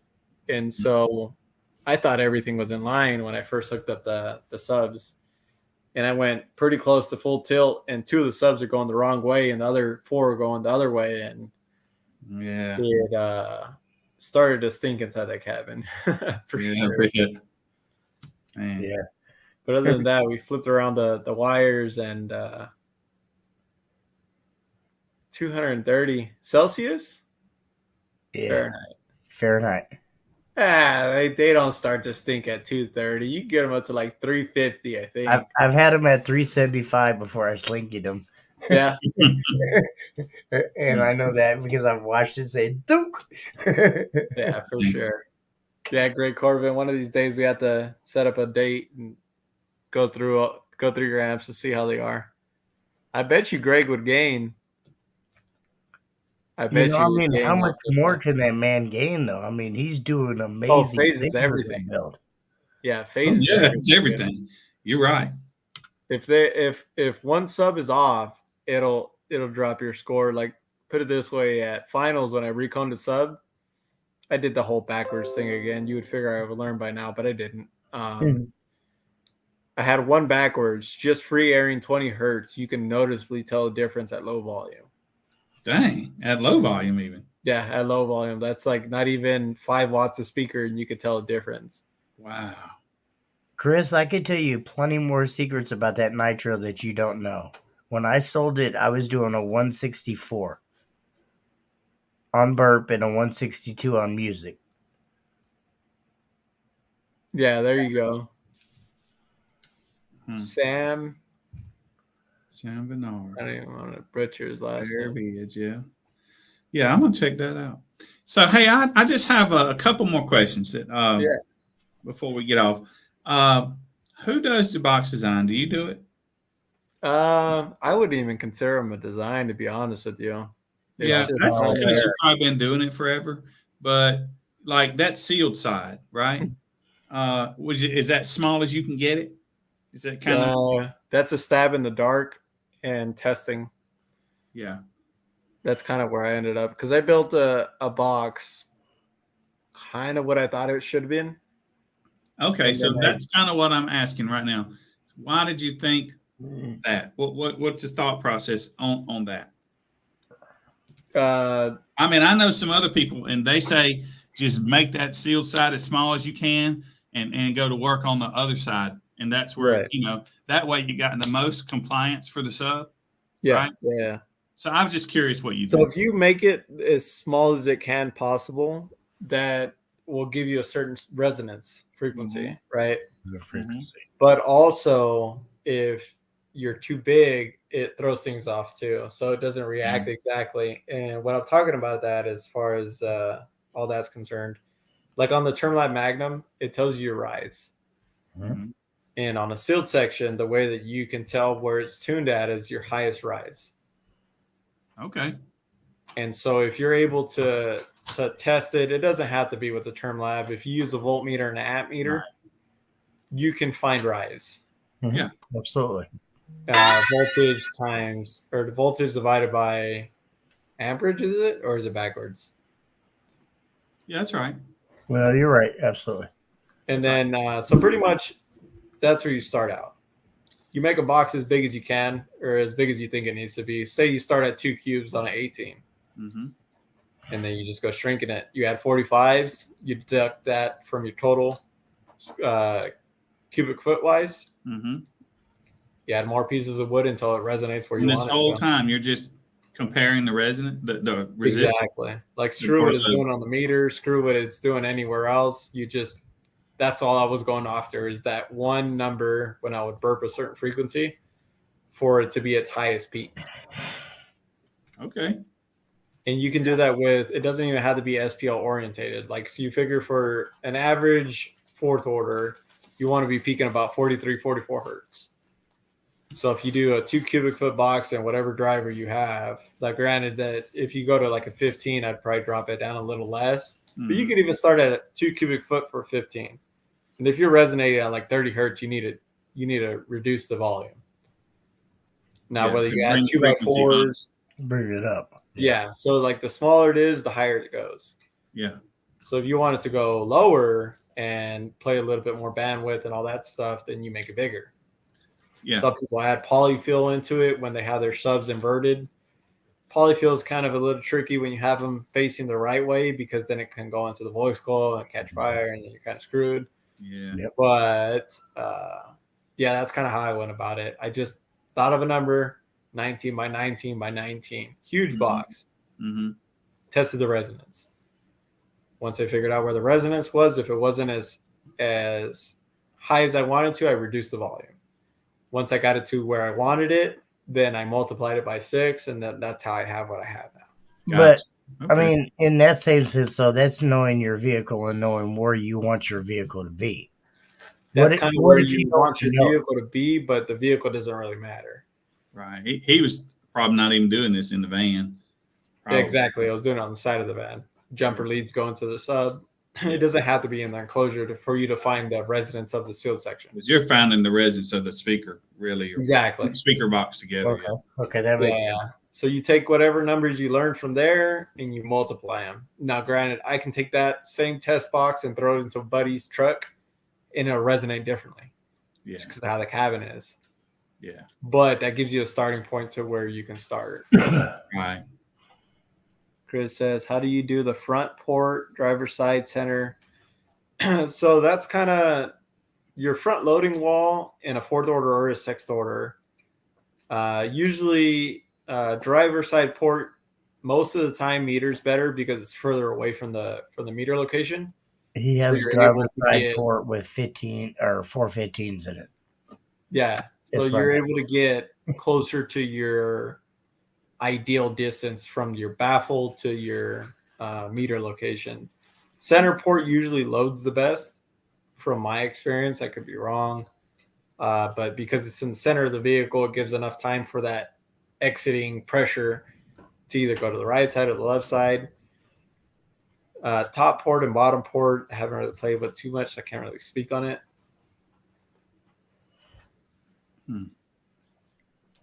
Definitely. And for those of you that don't know, he's talking about the quarter wave from the baffle to the meter, right? The meter.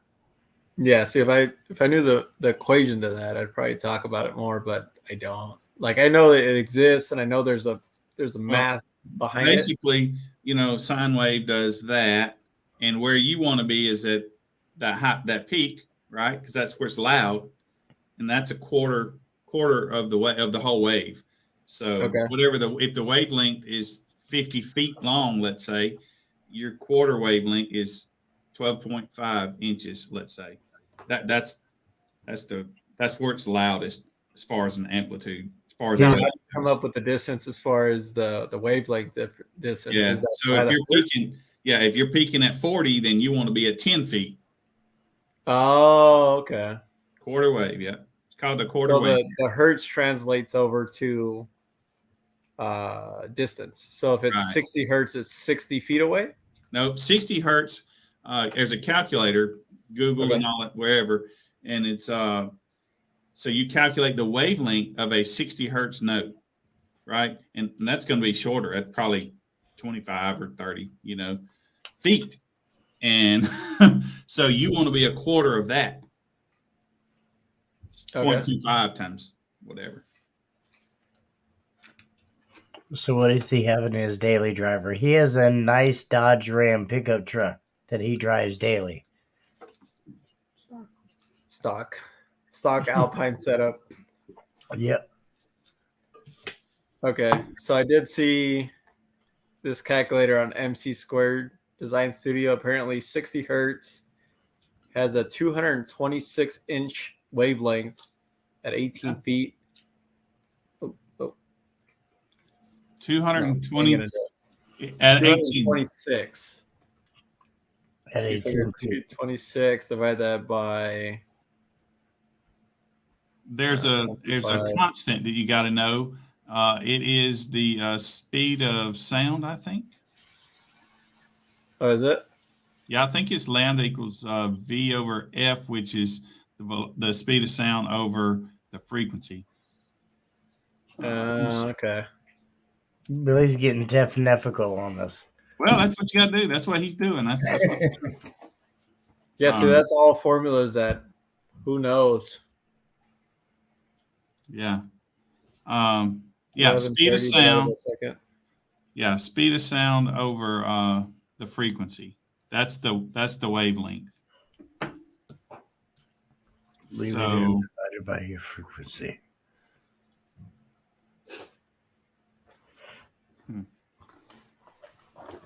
So that'd be divided by your 60. yeah. And that's going. I know, right, Brett? He hides back and doesn't say very much, but Billy knows a couple secrets. Right. Okay, it's a terrible calculator. Sorry that I should have said 1,130 feet divided by your frequency. They're very long. The wavelengths are very long for sure, but they're usually 18. 40 to 80 feet, something like that. So 18 and then quarter wave of that would be 4'7". Right. The That more you know. sounds right. Sounds legit. So that's from the front wall, or the front part of the fourth order, or Usually it's from the source. We were doing things a little differently, but Yeah, at that point it would have to be from the source, whether it be a It's sixth order or a fourth order. But when you're talking about a bandpass, then you're probably talking from the loading wall, I would think, because that, Well, you on my loading wall, it's different because my loading wall is large enough to where it doesn't tune it off of it. right? And so And- then at that point, kind of like Hank was saying earlier, your loading or your center console is your tuning. That's So that what is I your was loading to say. wall. And that is actually acting as a port. So it'd be kind of hard to figure out. But I think that's why Joe Price's van was so wretched, as in very, very much put the hurt on people, because I think he had that correct. Okay.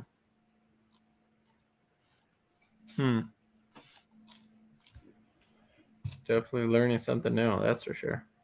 Right? Yeah, I figured you had that memorized, man. No, it's just all off of testing that we've gotten to where we're at. Yeah. Whether it works or it doesn't, we switch something, and if that doesn't work, then we try something else. Well, we back in the day, that's what we used. That was our starting point, because that's a really small fine line, that point. So you'd start there, and then you'd know to move the box front or backwards, and you'd pick up or you'd lose, and that's the difference. Yeah. So Imagine if he actually knew what he was doing. right. Just remember, she can't hit you close up, man. Yeah, exactly. Sorry, answering work. I apologize. Yeah, that's cool.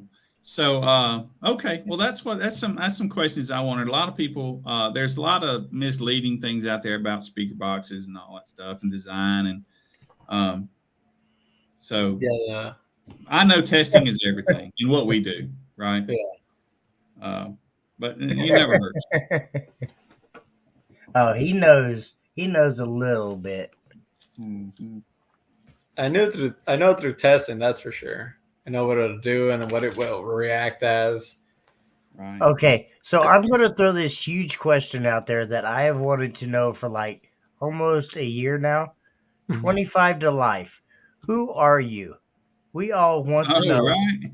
We appreciate you commenting. We appreciate you showing up every Monday night and watching our live stream. But who are you? Right. We want to know who 25 to life is.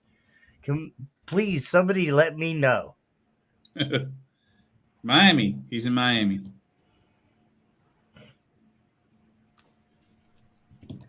He's always like a ghost just in the back of the screen. Look, Right.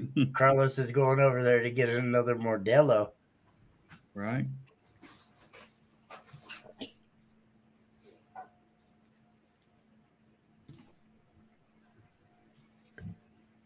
I'm waiting to hear something in the background there. Sorry. Yeah. Right, Right. Pop-Tart. Who Yeah, are that's you? one. Yeah. Bobby? Who are you? That's what we want to know. Who are you?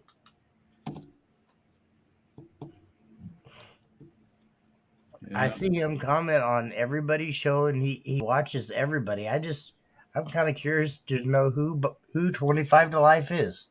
I see him on Andy's all the time as well, and I think on everybody's. Kickers too. Yeah, he's on a lot of live streams, and I appreciate him tuning in, and that's amazing. So from Kansas City, I'm in Kansas City, Kansas. Sorry. Right.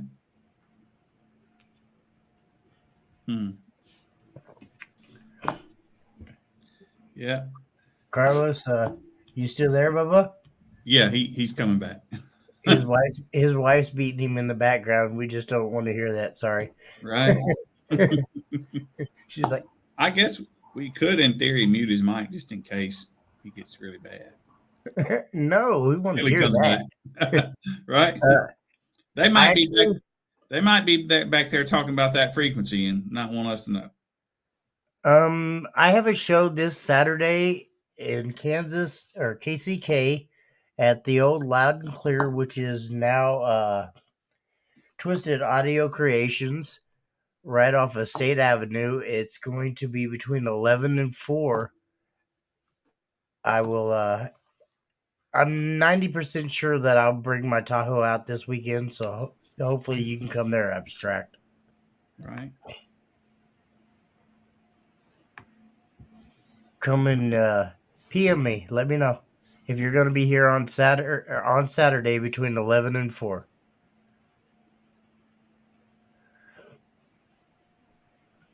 Yeah, I think we've got 3 shows. I think Jimmy's Kansas. Like I said, I'm in East Tennessee in Benton, Tennessee, and then again Sunday in Montgomery, Alabama. Nope, Andalusia, Alabama. Lucia. Andalusia, Alabama. And just to let you know, KCK is probably 10 minutes away from Kansas City. So it's not that far. Not that far. Well, Carlos, I can't think of any questions to drill you with right off the top of my head, man. But I appreciate you giving me the answers that you have. Yeah, absolutely. I know everybody else does too. There's just a lot of misinformation out there. So anytime we can get you guys on here to tell us what you know, we know it's test, but you just never know what you might have learned as law while you were testing. Right. There's a lot of different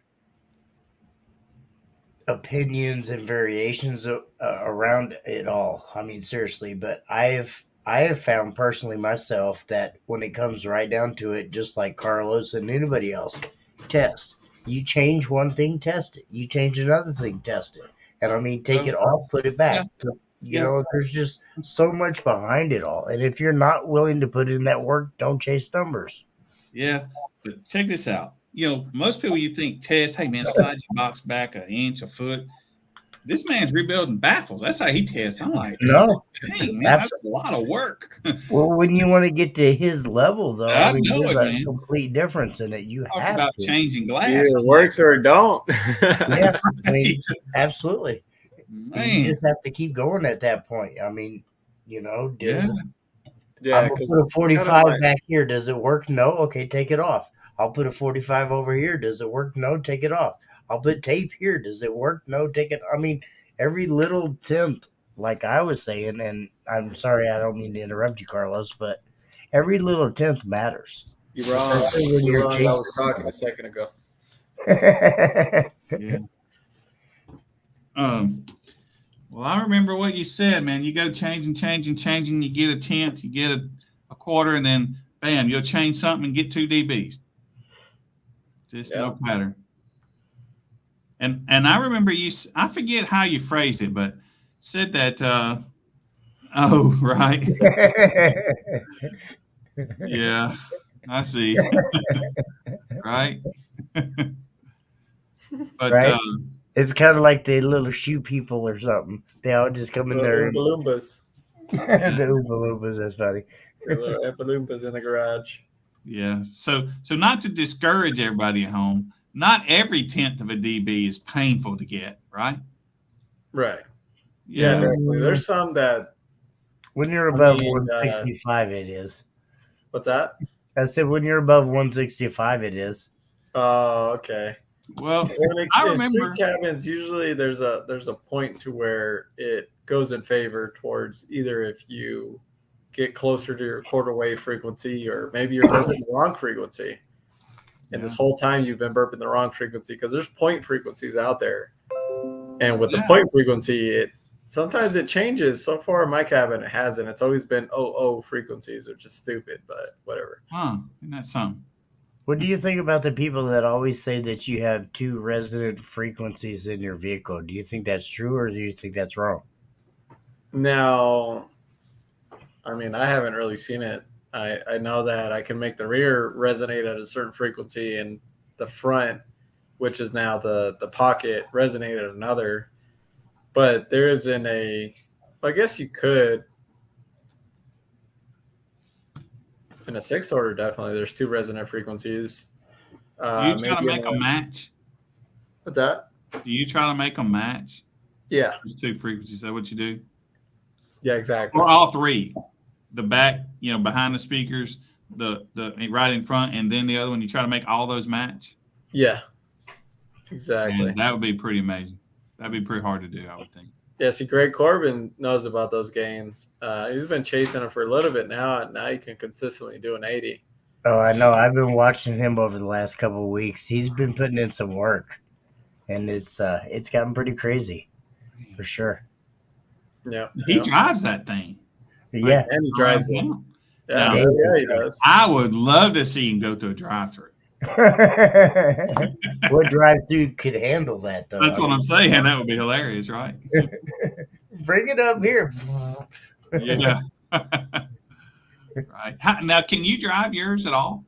You can, but it's not really advised. Yeah, I mean, The suspension on it, like I used to drive it everywhere, weighing about 2 grand, 3,000 pounds less. I used to drive it on the freeway with acrylic, 4-inch thick, and wow. let's go. I took it all the way to Bakersfield one time. Dang. But past that, not anymore. Now it goes on and off the trailer, and that's about it. Yeah, but you can move it around pretty easily. Mm-hmm. Yep. Yeah, that's cool. Some of the ones around here, they have a hard time turning. Oh, really? There's a couple of there's one van I saw recently, dude. It kept snapping. What do you call it? Drive shafts and stuff. They wound up really, putting a hydraulics straight to the axle. That'd be smart. Straight to the rear end. So yeah, I mean that's you may know it. The guy's got 818s in it, and it's an extreme build. Used to do DB drag, I think.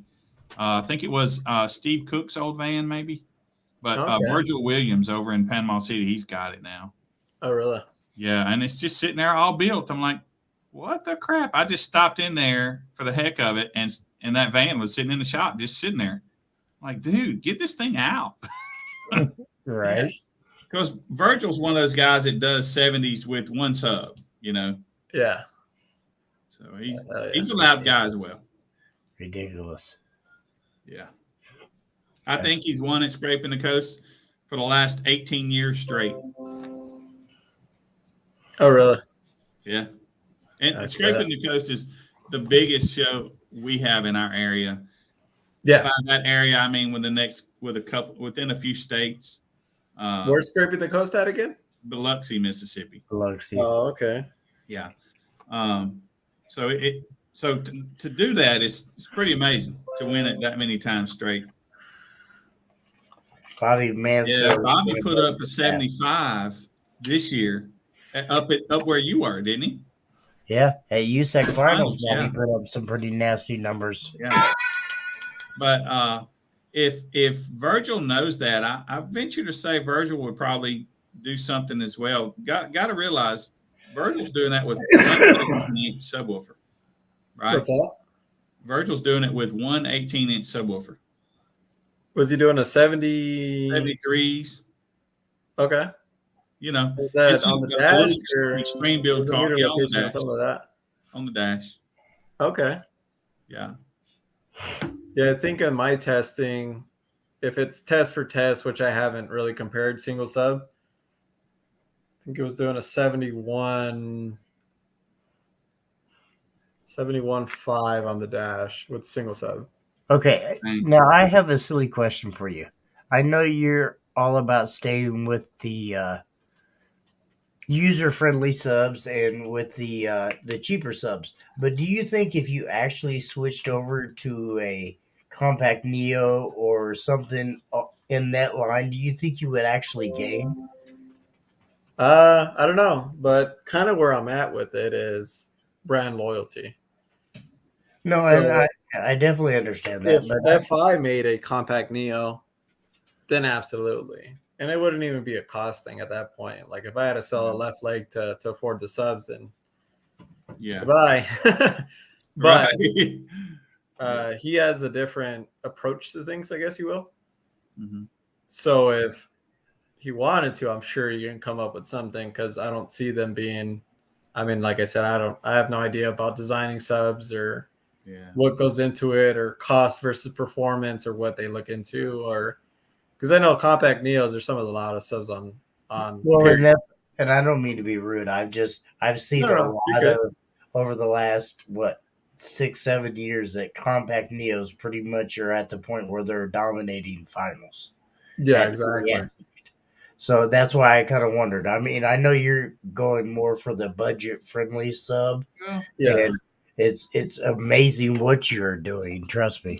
But I Right. mean, Right. I just kind of Uh-huh. wondered if there was ever that thought in the back of your head. Do you think if, say, for instance, you put some compact in there, do you think you would gain or do you think it would hurt you?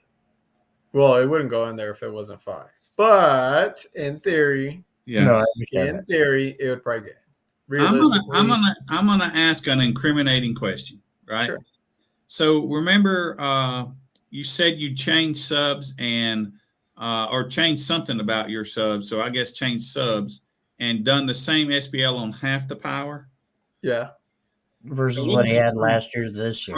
what was the difference in those subs? 6th More order motor to 4th force? order. Hmm? The 6th order to 4th order change was the only difference. So you Subs didn't stayed the change same. subs, you just changed the enclosure. Got a more efficient Correct. box, I guess. Yeah, okay. Yeah. Well, I'd say that was a good move then. Yeah, I think so. It definitely worked out. I Right. think if I didn't switch it to a 4th order, Mm-hmm. I would have did the same numbers at finals, if not a few tenths higher, just Really? from power increase. But I think I would have hit a pretty hard wall at 83s, and I was running a sideshow at finals with 5 taped up subs, 1 locked up. I was still able to do last year's final score on 5 subs. Mhm. Another one Dang. taped up, 1 locked up. Yeah. So 10 amps and 5 subs that were, I felt like they were a little compromised at the. A lot compromised. Come on, be truthful.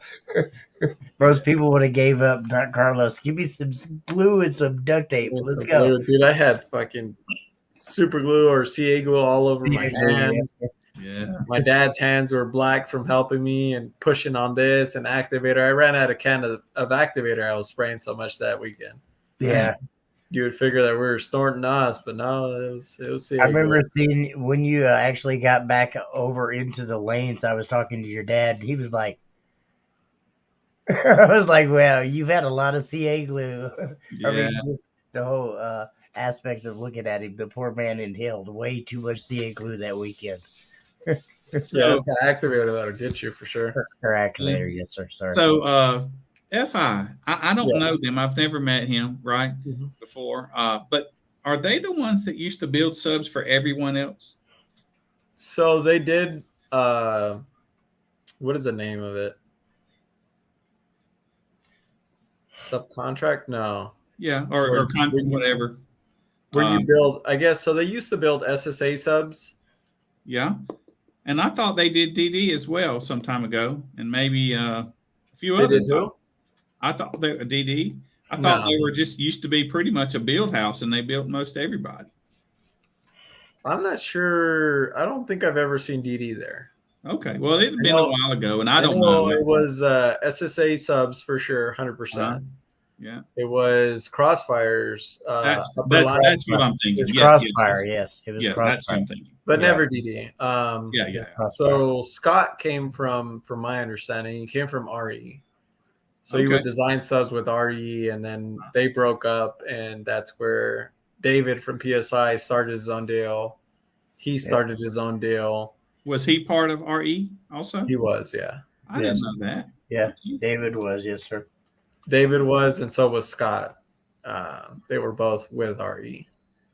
Huh. Okay. Because David lives kind of in our area. You know, he's in Mississippi, Yeah. North He's in Mississippi. Mississippi. Mhm. He was a good guy.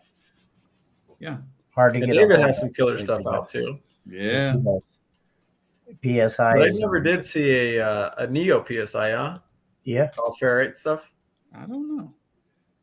I don't know. David's been kind of hiding back the last couple of years, and everybody's wondering where he's at, but he's still there. Yeah. Yeah. We still see him at every show. He'll do like a 24-hour drive to the show, sleep there at night, and wake up in the morning and start demoing. I mean, the man is crazy with what he does. Yeah. Yeah, for sure. Yeah. Yeah, I don't know, Daniel. Like I said, normally when it comes to subs, whether Super Goss, Neos, or whatever, I tell Scott this is what I need, and He either says we stick with what we have, or I'll build you something else, or we can do this, or we can do that. Literally, I wash my hands, give Trust it to him, and I run it. Brand loyalty is amazing. I'll tell you. I was that person for probably a couple of years, but when you stand behind somebody that stands behind you, it's amazing. Yeah. Because I honestly don't think we would have got to the point where we're at right now, as loud as we are. We maybe would have been there, but It'll definitely. cost you a lot of money. Well, get where it's you're at. besides the money, because still, I mean, for the most part, You pay. I know you do. It's nothing is for free, and get that out of your head, guys. Nothing. yeah, Nothing for is for sure. free. Let me have my dreams, man. Yeah, no, Let's nothing Even like is these for free. huge I'm gonna builds, sleep with a smile on my face tonight. even these huge builds, like you said, nothing's for free. Even if you're paying dealer price or whatever, I mean, and it's truthfully, still I a chunk mean, of change. you guys heard it right here from Carlos, and we all know he is amazing at what he does, setting world records. It's a long, long time ago. It's not happening. You gotta put in a lot of time, a lot of money, a lot of effort to show the companies what you're doing for them. And then at the end you get maybe a half off discount or maybe a little bit better or something like that. But you still gotta put in a lot of miles, a lot of your own time and money to get where you're at. Right. Yeah, definitely. So speaking of that, I'm going to show you what we are starting with, y'all. Let's see. Oh, you found it? Yeah, Turns out I never downloaded it. No. Oops. The van? Yeah. So this is the back of the van, the way it sits right now out there. So up, can you guys see my cursor? You can't. Now you can. Yes. Yeah, Up here, right behind the seats, that's where the enclosure is going. Now this thing is pretty tall going up there. I think it's 57 inches I can go in height, or either that's width. It's a long ways for a little van. But yeah, 57 inches wide. That's true, Jason. Ain't nothing free, not even at your funeral. Right. My grandpa used to say, "You come in this world in debt, and you leave this world in debt. So why stress over money?" Right. That's true. So you're going no wall, Billy? No, he's doing we're going to wall it up right behind the seats. Oh, okay. But he wants to keep the whole back section so he can load all of his equipment in there. Yeah, I see. I'm gonna build the back out to where the tent's got a place to go, the table's got a place to go. That way they don't shake and rattle and all that piece, Yeah, so there's a purpose behind the build. He wants to keep as much space as he can get back there, but still make it efficient and loud. So when the tent slides in all the way to the back here, I've got 1 foot right about here till it touches the tent. So I only got a foot about right there, but I have as much room as I need above it. So like if I wanted to do 8 subs, let's say, I could come all the way to the back of the van. Yeah. Yeah, but see, Brett's right. That is sealed. What sealed? Billy's build that he wants to do. Oh yeah, I don't know if we'll seal it or not, but I'd rather port it, I think. But I got this 1 foot right there. So now below it I can come further back, and above it I can go further back. So why not push everything forward and then have your space in the trunk? Yeah, that's what I'm doing. The whole box is. What are you saying?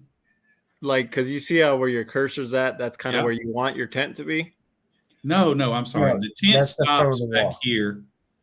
The tent goes about a foot in front of this white ledge right here. Mm-hmm. So it extends up here, but it's also about 18 inches tall. Oh, okay. So I got this area here. That I can only come back, about this far, a foot. But So everywhere else I can go back as far as I want. So I can design the box to kind of do whatever.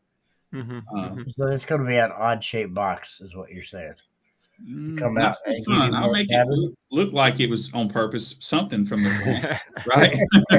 The back might look a little jacked up, but I thought about under that in front right here, I would make 2 cubbies for me to put in my bag, like my clothes bag and stuff, and one That's for, not gonna happen, sir. it's going to happen. Yeah. You're gonna have to keep all the room in the back to give you Yeah, what yeah. you need up front. No, I got it. That won't be a problem. I can put me a cubby for my speakers, man. Got it. Now, you do realize now these don't have 40 inches of X-Max. They have, less. So I don't have to have 6 feet of space. If I have 3 feet, man, that is great for these subs. For all 12? 3 1/4 is awesome for these subs. For all 12, though, right? No, each. It's 57 inches wide. Okay. So what would you do? What'd you do, Carlos? You see where your cursor's at? Yep. I'd build a shell and then stop where that pry tool is, Yep. and then build a either storage compartment in the back and have can your tent fit left to right? No, it won't. I wish it would, but That would have been the kicker, because you could build anything forward and then have cubbies in the back to where you could put your bags. Yeah. But Well, that'll get you. you got to think about it. I Yeah. carry a PA system, so big 15, Big speakers. 2 of those, Yeah. 4 tables, post for the tent, like the skirting and stuff. It's a, microphone box. There's stuff, awards, Yeah. Now our awards are tag plates, but so small in regard, but Imagine a foot up where that pry tool is. Imagine a foot up there and all the way across the back being filled with equipment. Yeah, except it doesn't go up past midway here. And this van is also very tall. The inside height is 53 inches from this shelf back here where the box would be, not from here, but up in there, that little dip down, 53 inches to the top. Lot of space. I could almost do a flat wall of 12/12s. Could do it easy, as a matter of fact. So why don't you do a flat wall and then you have all this Exactly. storage compartment In the back, that's the plan. But I really would like to port them, which means you're talking about flat wall sealed. Yeah, well, I could do it ported as well, but in that one little area, I have a little trouble because I can only come back a foot. So it really just kind of depend on how it lands. But sealed would be cool because I'll be listening to music all the way from here to Vegas end of this year. So, for music, I like a sealed enclosure. But if I port it, I'm going to tune it low. For me, because I like low. Yeah. What would you do? Sealed or ported?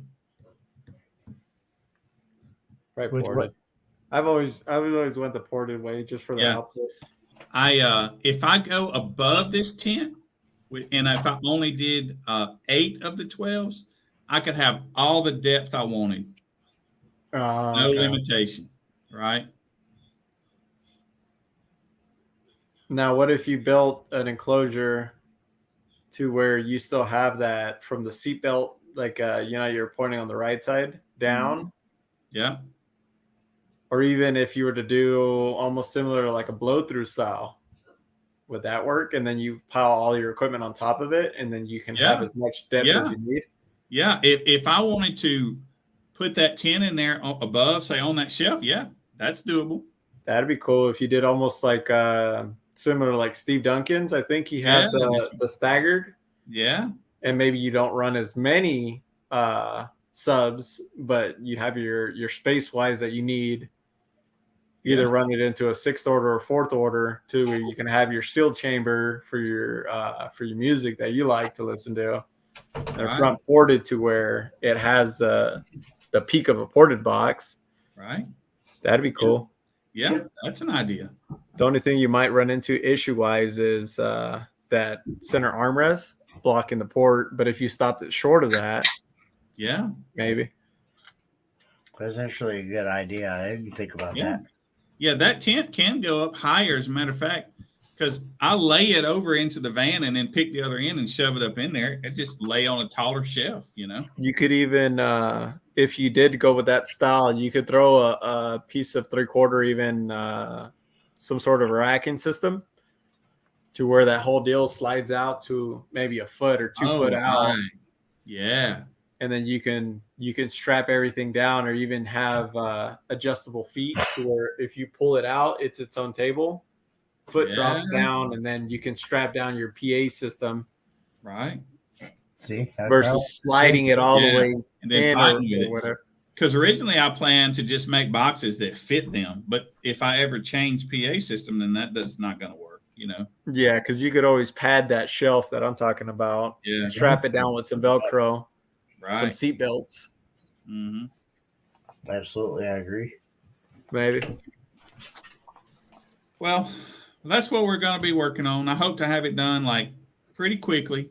I have to come up with amps. I got the speakers. Got to get everything: alternator, head unit.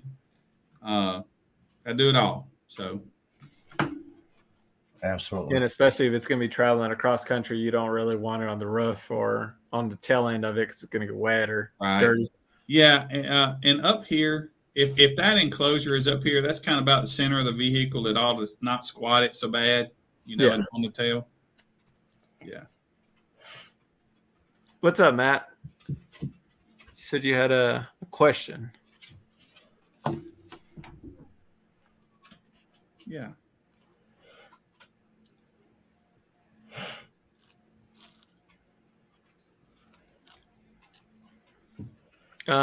Just space wise, we're trying something different. We got nothing against IA amps. They've been some of the best. They've been the best amps that we've ran to date. They protect when they need to. They do a ton of power for what they're rated at. We just needed more power. And then this case, that's where we went with the DDs for the size to power ratio. And we'll kind of go from there. There's no bad blood with AA. We could always go some 15Xs or something, maybe. But just space-wise of what I got going on in the van and the additional battery bank that I need to fit, DD was just the best choice for now. Yeah. Small footprint versus power output. Yeah, and like I said, I have teammates running that very same combo and getting ridiculous amount of power through them. So Working good. Yeah. Okay. Absolutely. Amazing. Yeah. All right. Well, any more questions for Mr. Carlos? Want to lay them out there real quick, like, because we are going on 2 hours, I think. Yes, sir. I think we're getting at that point. Time to wrap it up. Yeah. Yes, sir. So, Carlos, seriously, thank you for taking time out of your busy schedule away from the family, the wife, and everybody else to come on Base Wars and to chit chat with us. I can't say that we wouldn't love to have you back on here. So, if you ever have some other free time and you want to come back and chit chat, please just let us know. Yeah. absolutely. It'd be fun to have her on as well with you. Absolutely. Her right beside you. Her telling all the truth. Oh, she don't like being on the camera. I'm gonna piss off. I said, we could both be in on this. She's like, how about no? Yeah. I thought that'd be a good idea. Absolutely. Next time we want her to come in here to stun off that big ring that she's got. Remember, man, she can't hit you from close. So just Oh, stay she could next hit me with the ring, backhand me. Right? Right? You forget about that big rock she has on there. Yeah. And if she missed, she can just come around and wipe it the other way. Absolutely. All right, sir. We totally appreciate you coming tonight. Absolutely. Thank you for having me. And I appreciate you answering all those awesome questions that I wanted to ask for everybody. Yep. Somebody's phone. Billy threw his phone Look at back. this, I forgot I had the van still up. So anyway, y'all, thanks for tuning in with us. And once again, we appreciate Carlos, and we will see you guys at a later date, probably next Monday, as I kill time to bring on my little video. Carlos, you can cut out if you want to, man. If not, this video lasts about a minute. All right, fellas. All right. See you. Thanks. See ya. Bye. Not everybody. Thank you. You've heard of the Base Wars organization. You've probably considered competing in the Base Wars organization. Friends, it's time to pull the trigger. This is just the beginning. Base Wars will be attending Slamology, the world's largest automotive and music festival. Yes, friends, you heard that correct. For the first time, Base Wars will be attending Slamology. This is very exciting news, so don't miss your chance to compete with us. You'll enjoy our atmosphere and our laid-back style of competing.